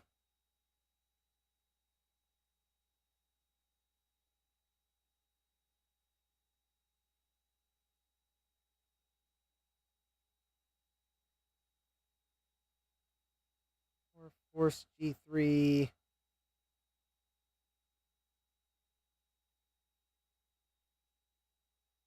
Oh, here we go.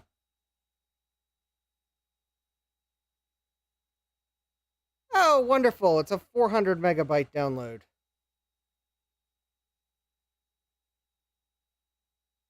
Because apparently it's got like all of them.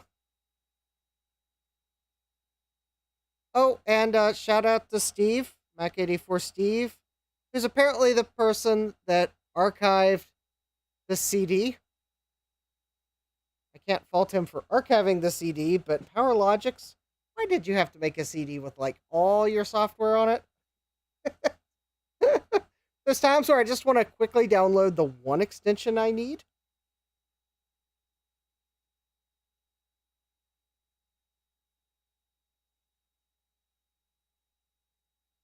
All right, let me see if by chance there's maybe a separate download of just like the extension for this upgrade card.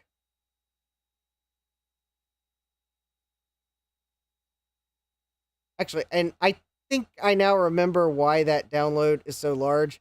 I think there's actually an install of a Linux installer on the CD too, which is kind of neat, but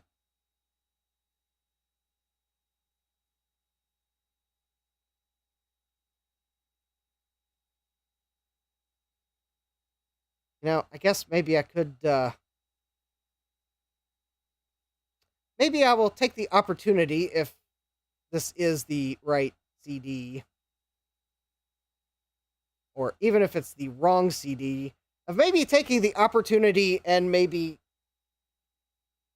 creating like smaller archive files of like just the one extension, so that if someone just wants to download the one for their card and not the entire CD, then they can have a nice small download.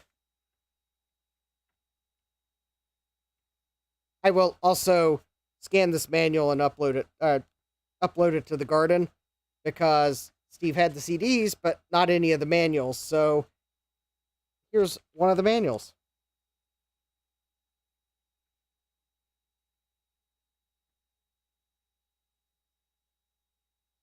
All right.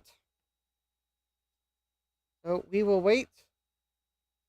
I guess we can explore what's on this CD here. Apps and games. I don't know if there's any games that'll... Well, without enabling the backside cache, I don't know what might run good. I mean, we could try running Doom. Alright, we gotta change 256 colors.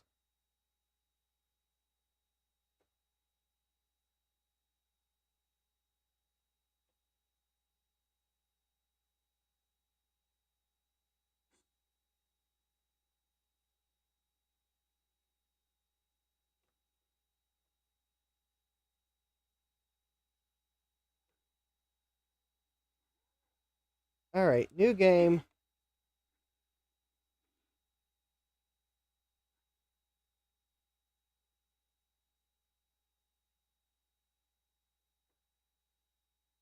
I can figure out how you move. Okay, that's not move. Oh, there we go. IJKL is move. That's kind of awkward.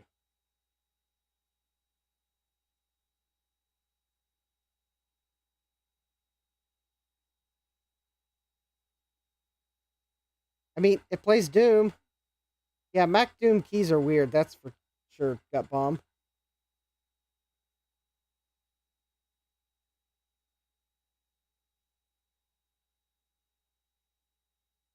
This is Mac Doom.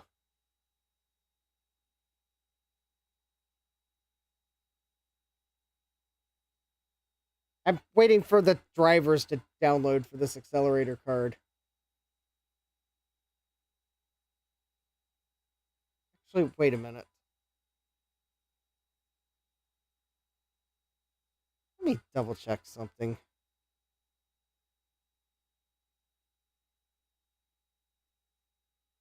Oh. No, I didn't already download them.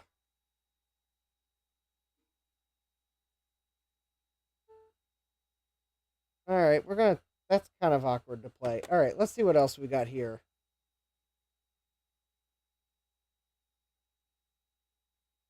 We've got...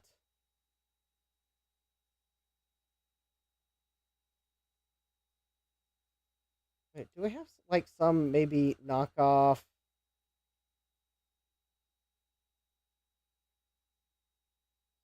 Star Trek. Oh, wait. Paramount is kind of defensive of their properties, so we're not going to play Star Trek. Because that looks like an actual Star Trek game.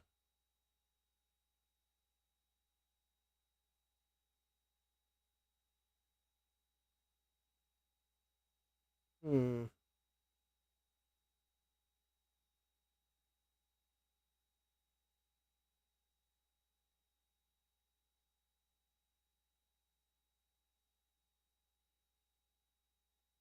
Like some... Alright, well, that's the game. Let's see. What else is there here?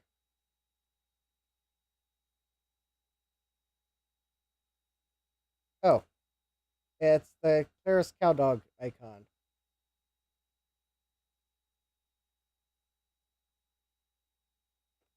I mean, one thing we could do is... Things we did back in the day was... We had all of our icons that were, of course, I'm sure, very authentic.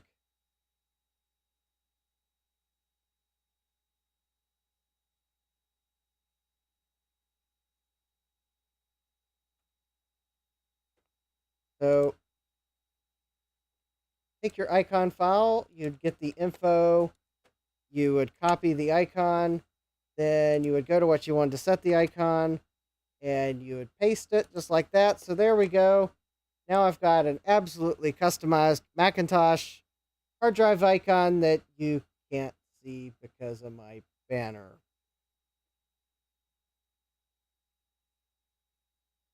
Trust me, it's there.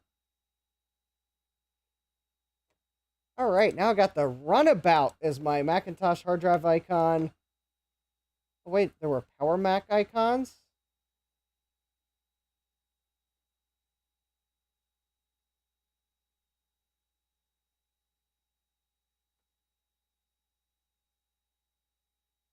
Nah, that's too cliche. Maybe we can, I don't know, set my external drive to something else. Maybe the oh,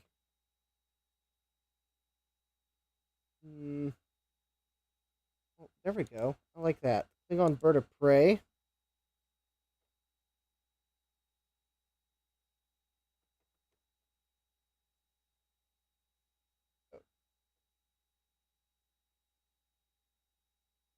Not the Bird of Prey. That's not. I don't want the Bird of Prey. Something else. Let's see here.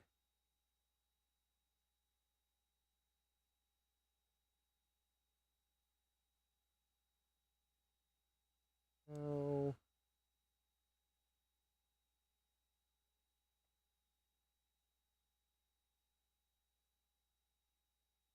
Voyager shuttle. Wait, they don't have the Delta Flyer? Lame.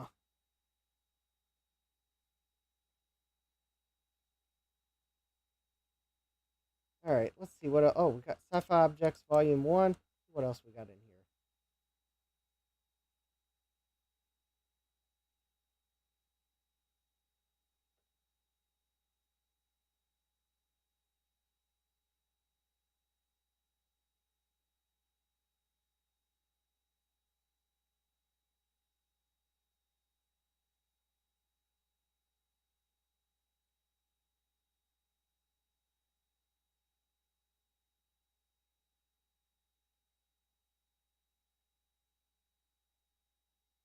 Oh, there we go. There we go. This will be good. Artists. And we'll set my blue SCSI toolbox icon is now a TARDIS. There we go. That'll help me find it on the desktop. Because it's bigger on the inside. Alright, that CD image is still downloading. Hopefully it's almost done.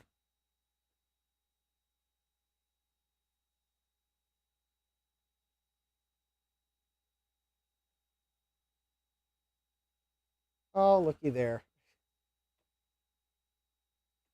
Could set our icon, one of the icons to the Charlie Brown's Christmas tree.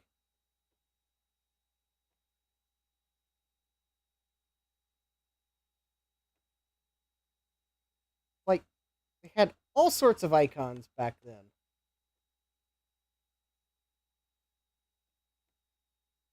More icons than you knew what to do with. Of course, the icons orama.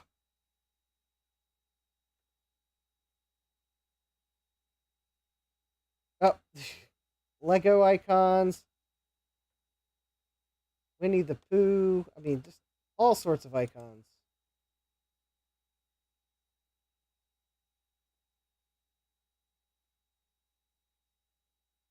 All right. Almost done, folks. And then we'll have the drivers.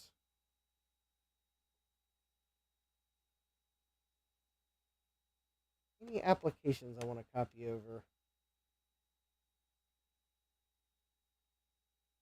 Coffee timer. Is this just a utility that tells you when your coffee's done? Probably.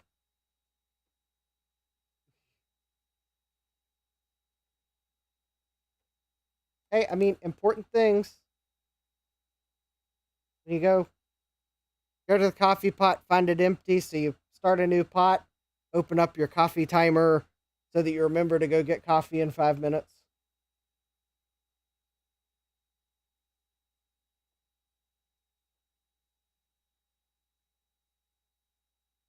All right, I think the download is close enough to done that I'm going to go ahead and shut down so I can pull the SD card from one of the blue SCSIs.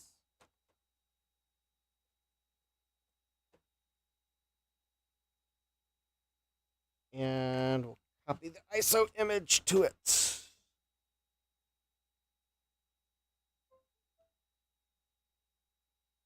All right. Let's see here. Also, that'll give me the chance to open the shared folder and copy those two files. And, oh, did it finish downloading? I think it did. Impeccable timing. All right. Copy that. Here, one.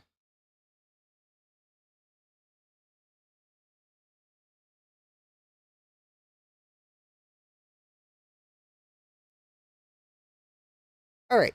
We're copying the ISO image now. It's going to take about 30 seconds.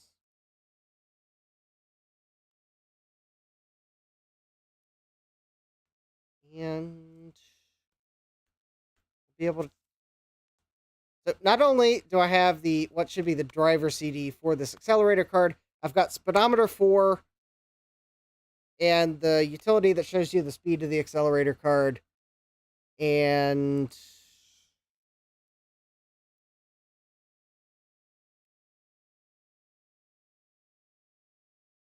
yep, should be everything I need. Until I realize there's something else I should have downloaded.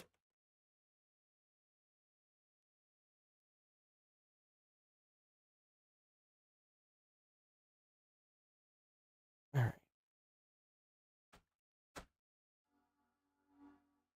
Okay, there we go.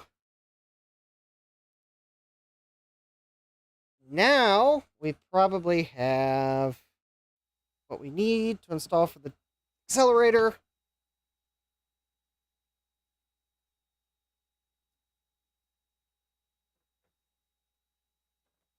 I think where I got confused is I think, well, I wanted to say that Otherworld Computing might have sold PowerLogic's accelerators. But I thought they might have been, PowerLogic's was somehow related. Maybe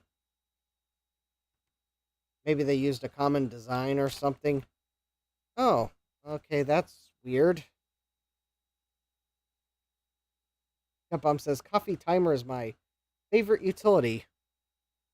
Alright, very funny.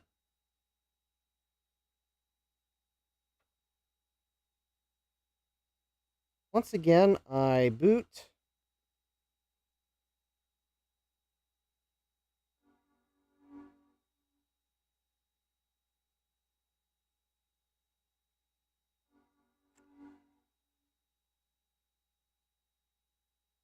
Like when I change the SCSI devices that are connected, it forgets which one to boot from? I don't know.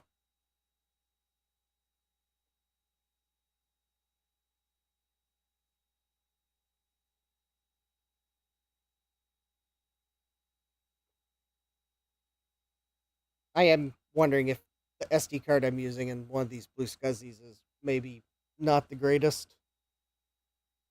Then again, though, I did add another image to the SCSI bus, so... or another ID to the SCSI bus. I don't know. Some of these...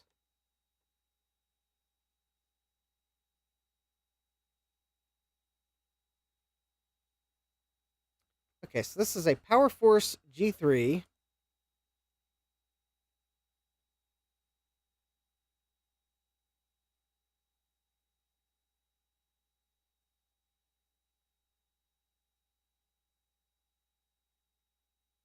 All right, let's read the README first.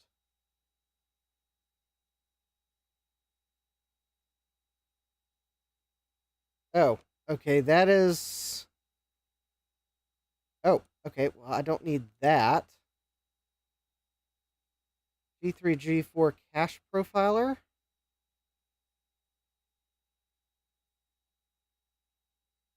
All right.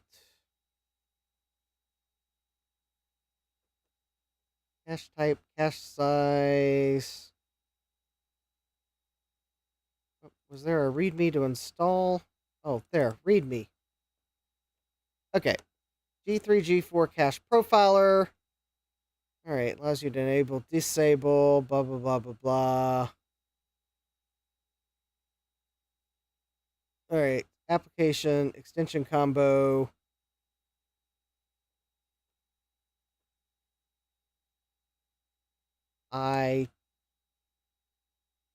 No install instructions? No, of course not. Just drag and drop. All right, whatever. Okay, so on to the Macintosh hard drive.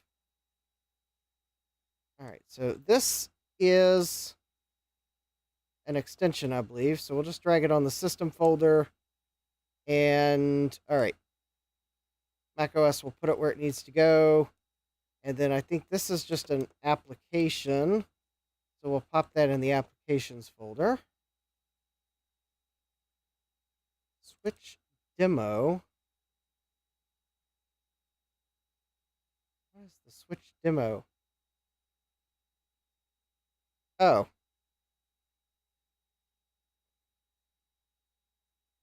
Well, that doesn't match my card.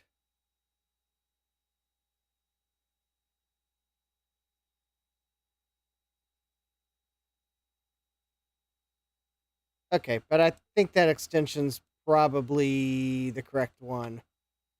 Product manuals. Okay, that's cool. And was I correct in remembering that there was like a Linux install on here?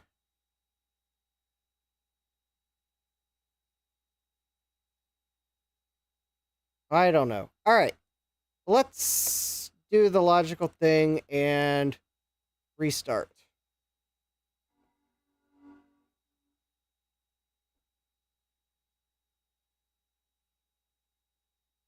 The thing is, this accelerator card works without having to install any software, but the thing is, the extension is required to enable the cache.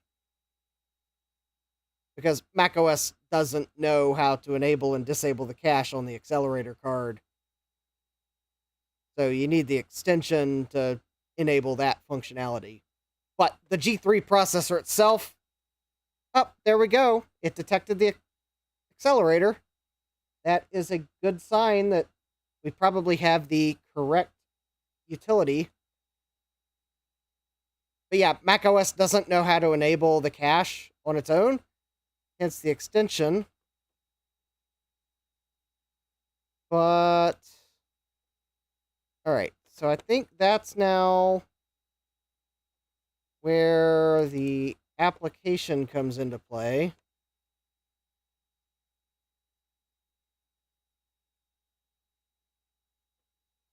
So there we go.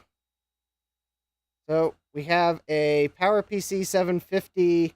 Oh, okay, so it's running at 267 megahertz. That's our modest overclock we did last time.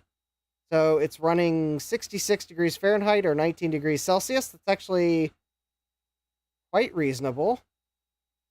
And it looks like this is a Power Macintosh 7500. And the bus speed's 41 megahertz. All right, cache control. So this card has 512K of backside cache. The cache ratio, I kind of think we might be able to run at 2-to-1. And we're going to turn it on. And how about we will enable backside cache on restart? Joe says, set the ratio to 900 to 4. Good. Funny. So, do we have cache now? We should. System profile. Oh, I think we've got cache. This says have to restart to get cache. All right, well, let's restart. I want to go fast.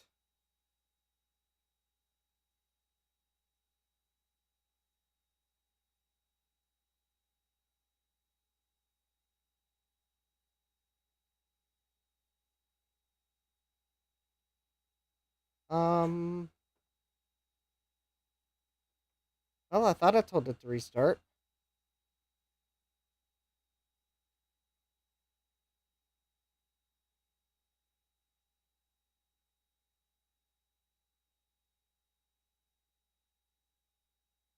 Joe says 2-to-1 may be too aggressive. Yeah.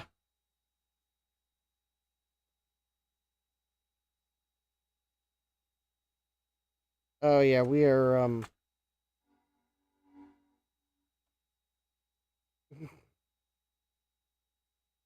All right, also, there's probably another advantage to the way they have this set up. We can boot with extensions off, and there we go. So now I can go back into that cache program. I think that's where I can turn the ratio to a more reasonable setting. And then we can restart and try again. All right. So cache control.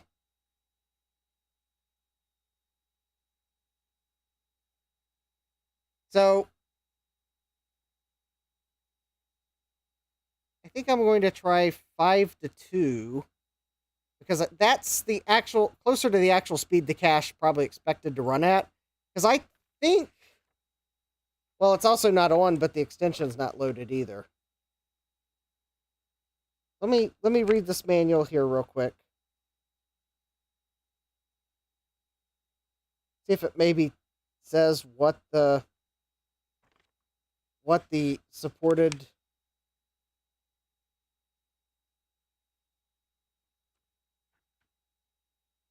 I'm trying to look to see if it maybe mentions what speed they rated the cache at, and it may not say.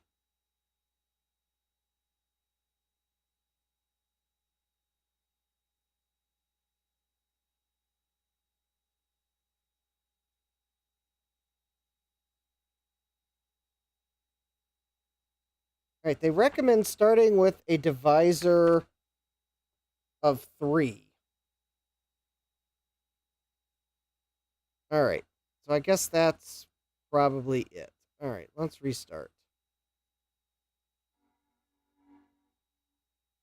It says 0.5 nanoseconds right at the top of the screen. Oh, I missed that. All right, well, the instructions say to start with a divisor of 3, which I've done. That's what I set. It should restart. Oh, okay. It's being helpful. That's nice.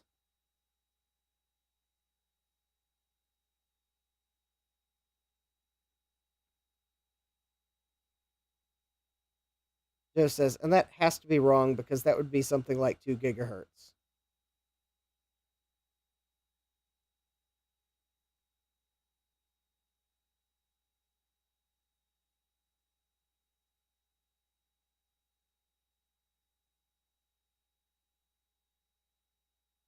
Sorry, a system error occurred.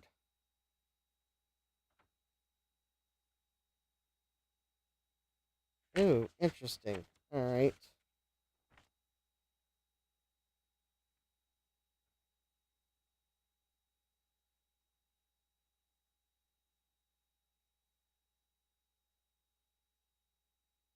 You set the ratio.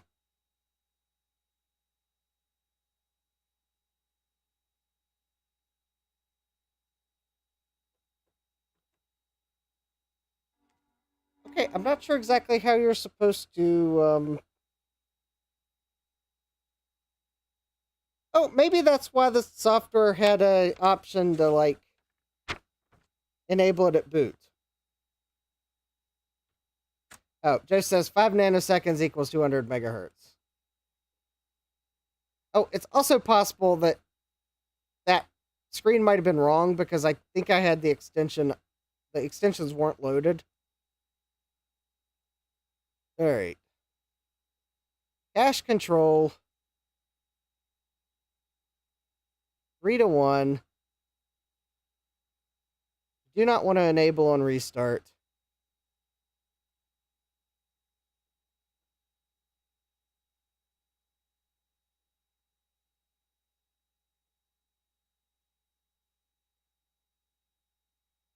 All right. Let's try again.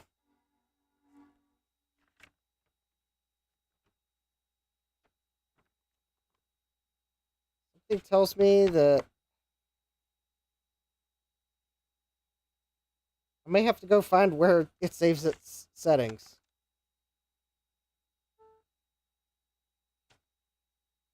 The manual does not say where it saves its settings.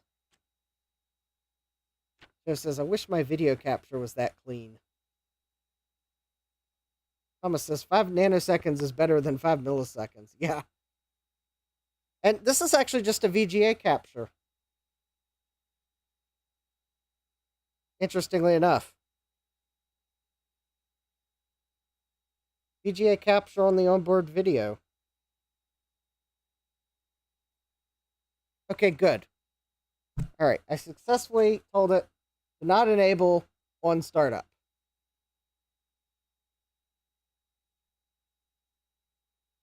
Let's try again. I think when the extension is loaded, I don't think you have to restart to enable the cache. All right, cache control.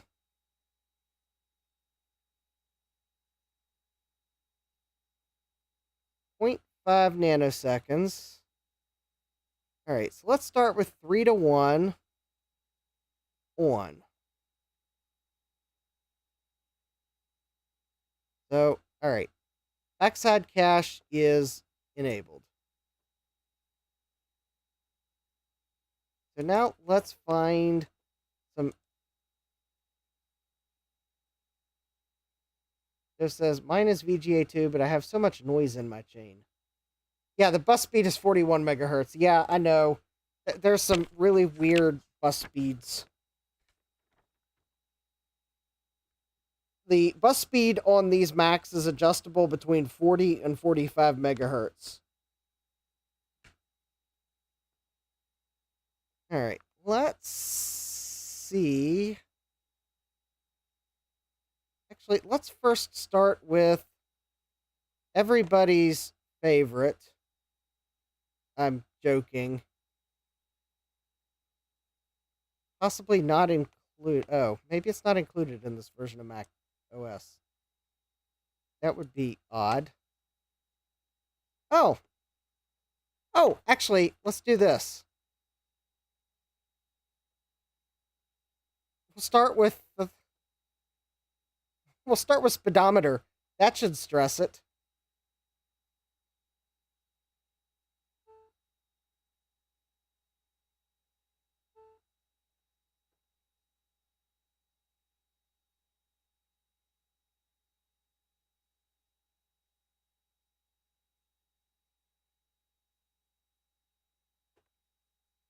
All right. I don't. That's not. I want.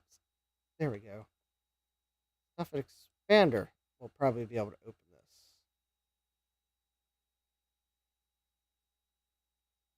There we go. And now I can mount the image.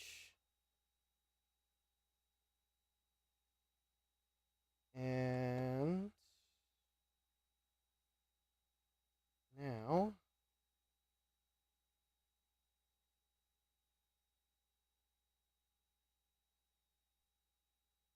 there we go.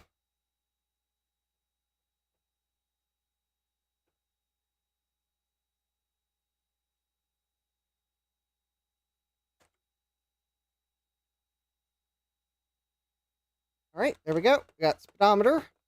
And now speed meter, which I think's the program from PowerLogix that will actually show us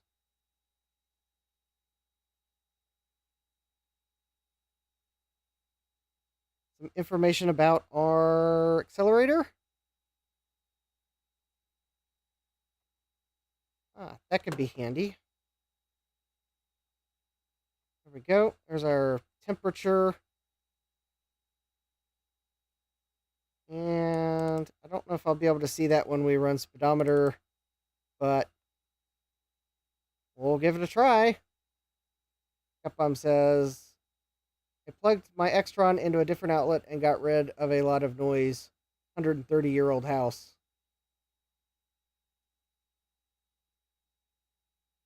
Joe says, I don't have different outlets. My different outlet equals 120 volts on chassis. Spicy. That no speedometer. This does not have a 68020 processor.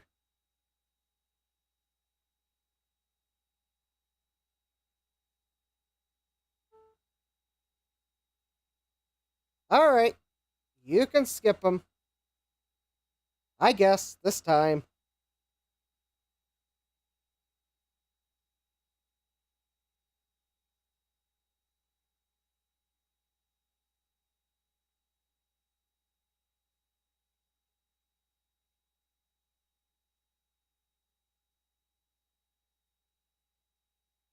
Well, at least it's comparing to a Quadra 605.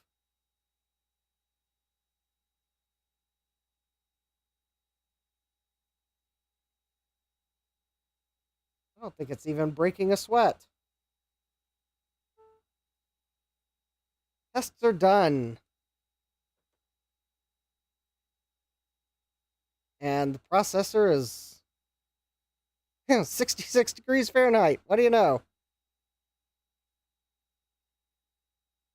If anyone's wondering, my basement's like 60 degrees Fahrenheit. So There you go. Why pull out the hoodie this time of year? All right, well, that did not really stress it as much as I was hoping it would. So let's see here. Maybe we should run.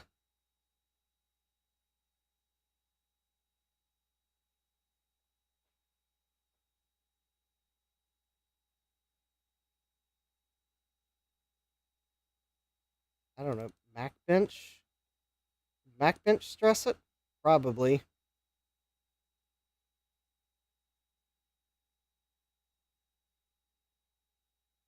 Hmm. Rid of speedometer 3. Let's see here. What else do we have? That's tech tool.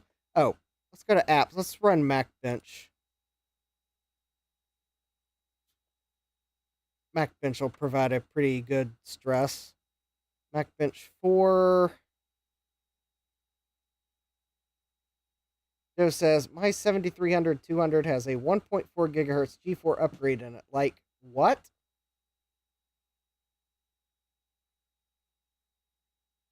I thought the 7300 might actually be able to do a 50 megahertz front side bus.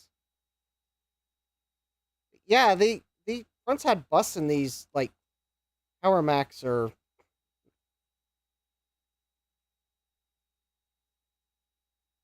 strangely low.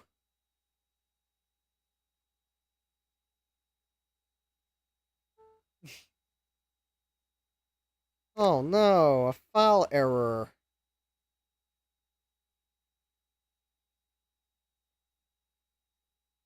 Alright, we'll run the main tests. There we go.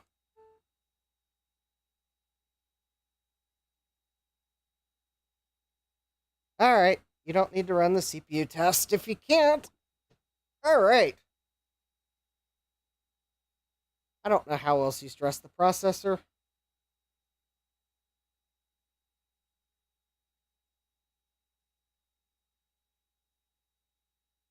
In a way that I can also monitor the temperature of it in case it goes insane. Yeah, Joe says it's all over a nice, speedy, crappy bus. Yeah. I guess Apple didn't want to steal business away from the G3s that weren't out yet.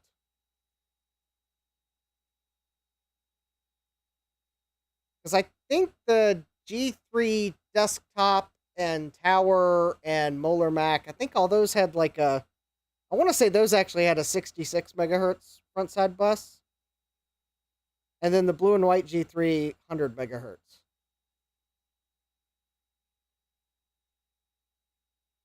Oh, Joe says, no, the machine was just not designed to do the thing. Yeah, it wasn't.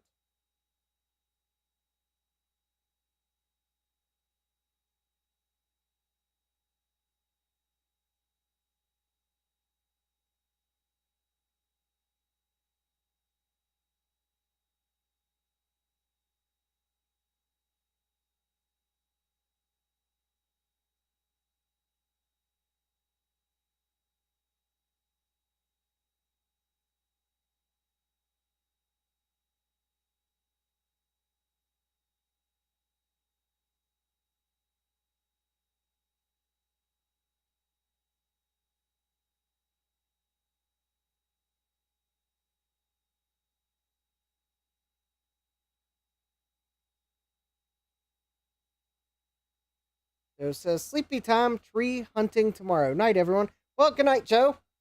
Glad you could stop in for a while. I'm glad I got a version of macOS installed. Maybe it wasn't the one I'd originally thought of installing, but hey, it is a version of macOS that at least has more PowerPC code in it than what I probably ran Tuesday. And we got the extension installed for the card. So now it's just a matter of finding the right speed of the backside cache. Or honestly, quite honestly, if you were being conservative in those back in the day, you'd have probably just picked 3-to-1 and called it a day. And if you weren't really the number tweaking type of person. 3-to-1 speed, I'm not, even with my mild overclock of the accelerator card to match the speed of the accelerator I had back in the day, I'm not worried about 3-to-1 being unstable. Now, 2.5-to-1 or 2-to-1, yeah, I think we might have demonstrated 2-to-1 is too aggressive. Oh, there we go. So compared to a Power Macintosh 6160, my G3 accelerated 7500 is 600 or 6 times faster processor and floating point and 5 times faster disk. That I could believe. Yes.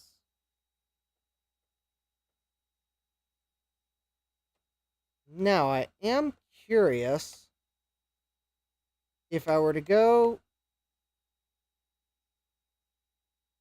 disable the cache, I think I can just disable the cache like right now.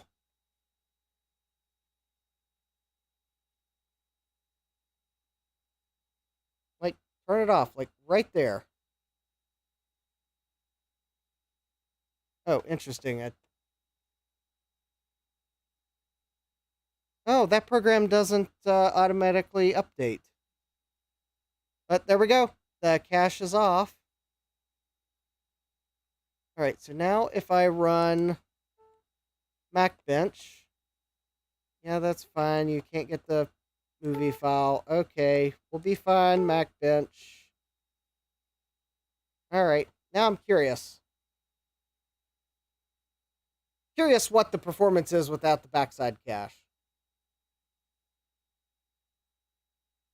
I was kind of hoping the performance would be a little bit greater, but then again, buying one of these accelerator cards for a couple $100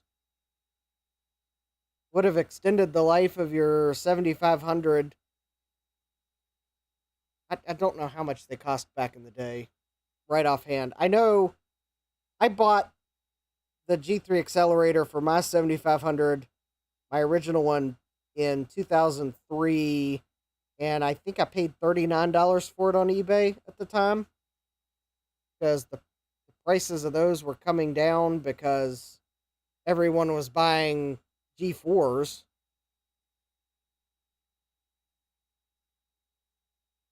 Because the G4 Power Mac would have been the up or a G4 upgrades for Macs would have been what people wanted at that point. So, yeah, don't need my G3 upgrade. Sell it cheap on eBay. Interestingly enough, I sold it a couple months later and I still managed to get $31 for it. So,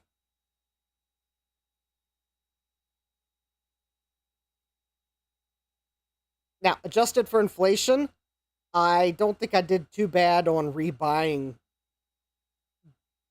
what is basically the same accelerator. It's not the exact one I had, but it's close enough. And yeah, if I adjust $39 in 2003 to today's money, that would be like $67. And I paid $100, and that would have included shipping.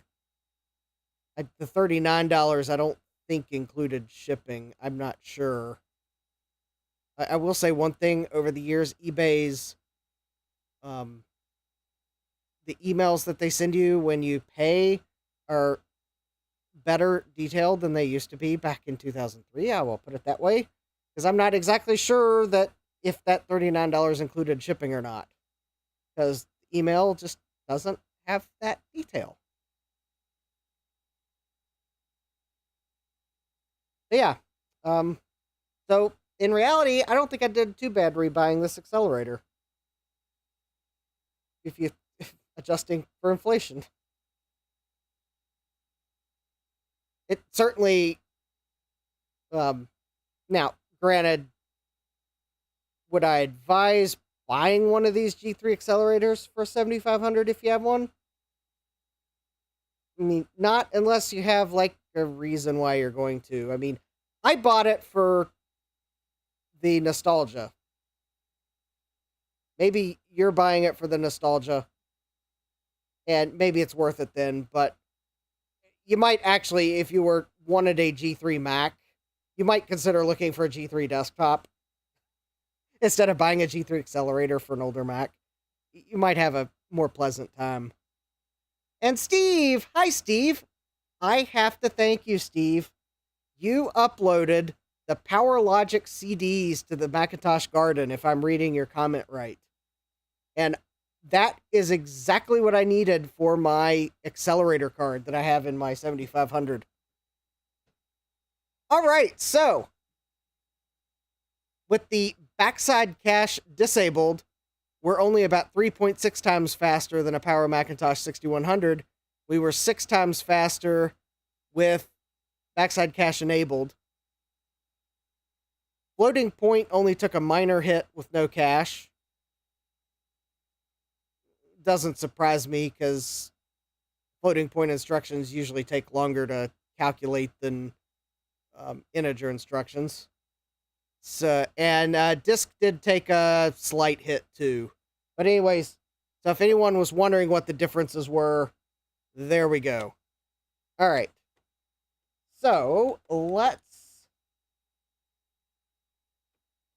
go re-enable the cache. And I'm going to, let's maybe go to 107. That's 2.5 to 1. Let's recalculate. There we go. All right, well, that error's been happening regardless. All right, let's see what this does, and let's see if it even completes. Yes, oh, and Steve, the accelerator card I bought actually has the manual, so when I get a chance, I think this manual may be on the CD, but just in case it's different, I was going to scan it, and I'll send it to the garden.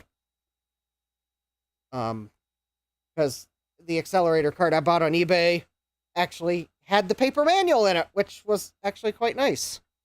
That helped me confirm that I had a PowerLogix upgrade and not another brand. So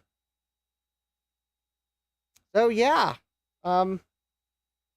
This is actually cool that I've got the 7500. I thought I was buying a 7200. It turns out it was a 7500. It was actually cool that I found this upgrade card when I did on eBay. And now I just need to get a little extra RAM for it after I figure out how much RAM I had. And I'll have a 7500 spec'd out like I did in the day. Just the only difference will be spindler plastics are more fragile these days.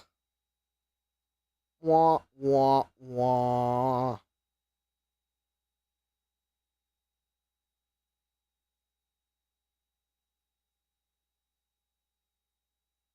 Well, this might be, Thomas says, maximum overdrive 7500. Yeah, I think we might have the backside cache set to probably as fast as I can run it on this system, given that I do have a mild overclock on the accelerator card. Because that was the one thing, I had a 266 back in the day, this is a 233. I have it mildly overclocked to 266. So something tells me the backside cache probably will not.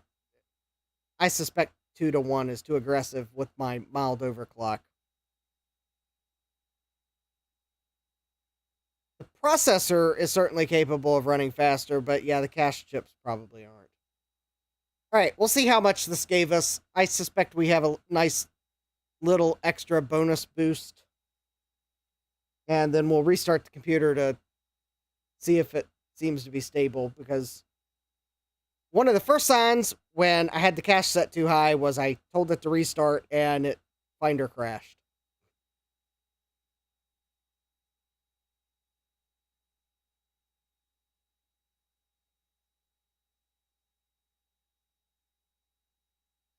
Thomas says, Black Friday ads are driving me crazy. Well, Thomas, the good news is Black Friday's tomorrow, and once Black Friday is done, then they'll run the Cyber Monday sale ads. Oh, never. I guess that's not a bonus. Oh, there we go. So, processor went from like 600 to 620. That's actually really not, possibly not enough of a difference to warrant the increase in cache speed. Floating point went from like 600 to 650. Okay, that might actually be worth it. Disk went from 500 to 501. Which doesn't surprise me that the disk access didn't really benefit from backside cache. Floating point and processor did a little bit. Jesse says, Frozen Dolphins sailing Green Bay tonight only. All right. Let's see if this is stable. Let's actually see if, oh, the processor's not even breaking a sweat. All right. Will it restart? Yes, it restarts. Okay. Maybe 2.5 to 1 is, or actually, I think the control panel said it was 5 to 2 ratio. All right. I think we'll try that ratio.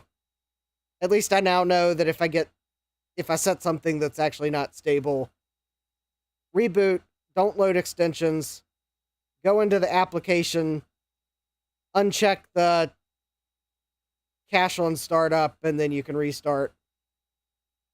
So,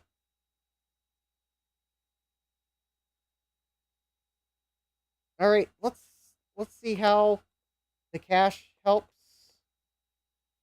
startup. All right, let's see here. So, all right, cache control.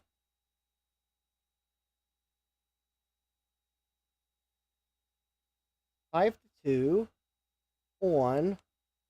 Enable it on restart.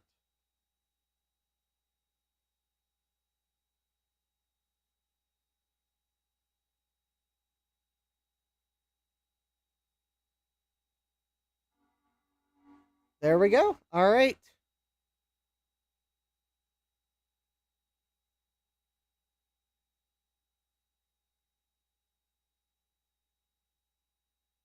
And it's...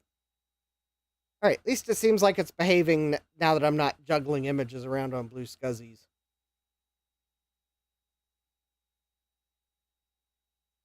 I have a feeling once I nail down a disk image and I'm not, like, adding a bunch of extra volumes, maybe it will stop forgetting which is the boot volume. Oh, that's interesting.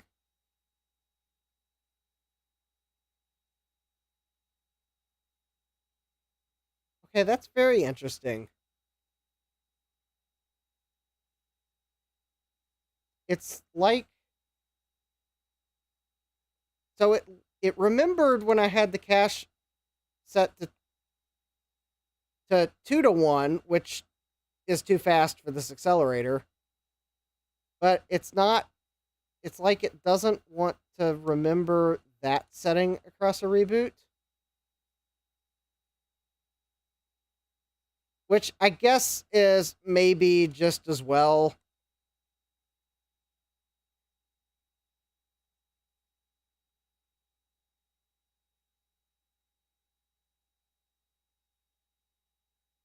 So, yeah, there we go. Oh.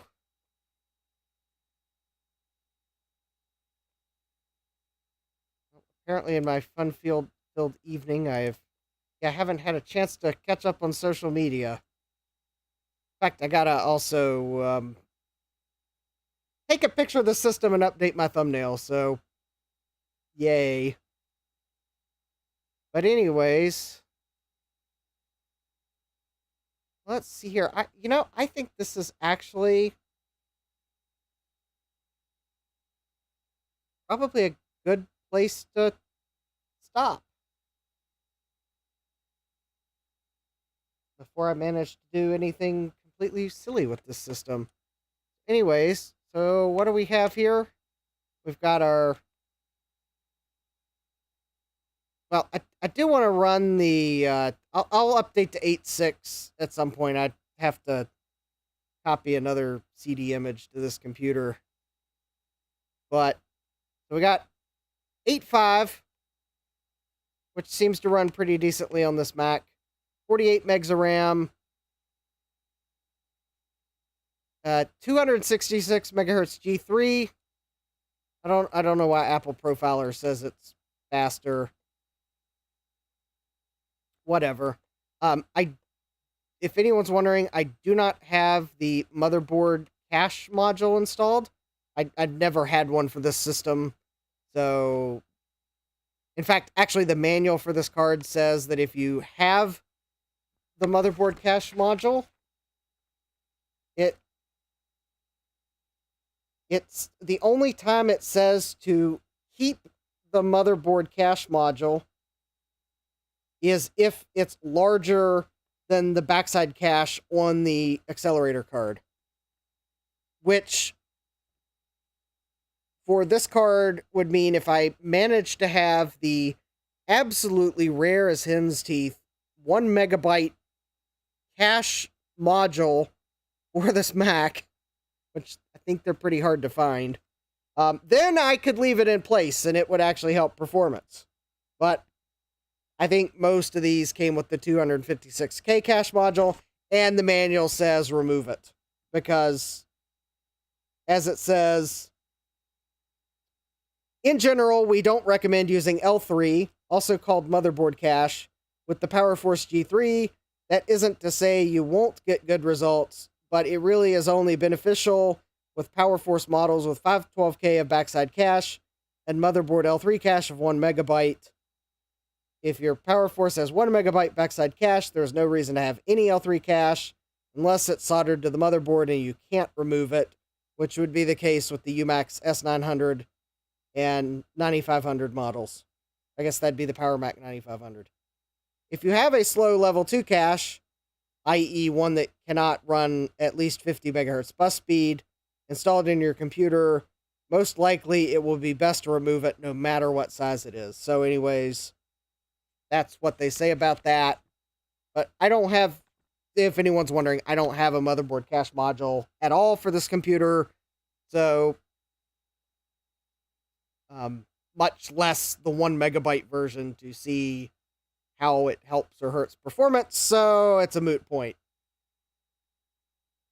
But with that, I mean, this is shaping up to be a nice computer. And I think I got a really good bargain. And then got to thank Garth for sending me some VRAM and DIMMs, because there was no VRAM in this computer when I got it. That's how I'm even able to power it up and see a video image. And I got this accelerator card, got macOS installed on it, can actually run benchmarks to see that, yes, everything's running good. Got the utility installed to enable backside cache. It's beginning to look a lot like what I had back in 2003 for a couple months. All right, good night, Eric. I'm probably about to join you because all the excitement of the day and the tryptophan is setting in. So anyways, I think that's about where I'm going to call it for the night. So let's see here. Next week is December. So stay tuned for December streams. I will get some scheduled. And I think I've got some cool things to do for December. And let's see here. Yeah, December, yay. In fact, actually, I was actually thinking of kicking off December potentially putting my IBM PC 350 back together. Although, don't tell the December folks I was actually going to install OS 2 on it, but I think OS 2 runs on DOS, doesn't it? But anyways, yeah. I was kind of thinking of starting off with that because I'd kind of like to put that computer back together. It was in so many pieces, and now it's in like several distinct large pieces. For anyone wondering, Apple wasn't the only one that had brittle plastic back in the 90s. IBM did too. Anyways, yes, yeah, I hope to be on Dave's stream on Sunday. I have a feeling I might be neutralizing battery acid on motherboards to prepare for December or something like that. But yeah, I hope to be on Dave's stream at some point. We'll kick off December next week. And so don't forget to subscribe and turn on notifications because you don't want to miss live streams I have planned. And don't forget to smash that like button to let the YouTube algorithm know you like this content. It's kind of how YouTube knows to recommend my content to others. And tell a friend. I'm sure you know someone. Okay, maybe not everyone knows someone that would enjoy my live streams, but for those of you that do know someone that might enjoy my live streams, just tell them. Because that's how the channel grows, word of mouth. And with that, I guess I will wish everyone in the US that is, well, I guess, yeah, for at least 10 more minutes, it's Thanksgiving, so happy Thanksgiving to everyone. And with that, I am going to wish everyone a great rest of your evening. So, hope you all take care, and God bless. Computerized Start is brought to you by my awesome patrons on Patreon, and by your tips and memberships on Ko-fi. These and other channel supporters make my live streams possible. You too can become a channel supporter with tiers starting at just $1. Don't forget to smash that like button. And if you've liked what you've seen, subscribe and turn on notifications so that you don't miss the next video or live stream. And as always, thank you for all your support. I hope to see you next time. And until then, take care.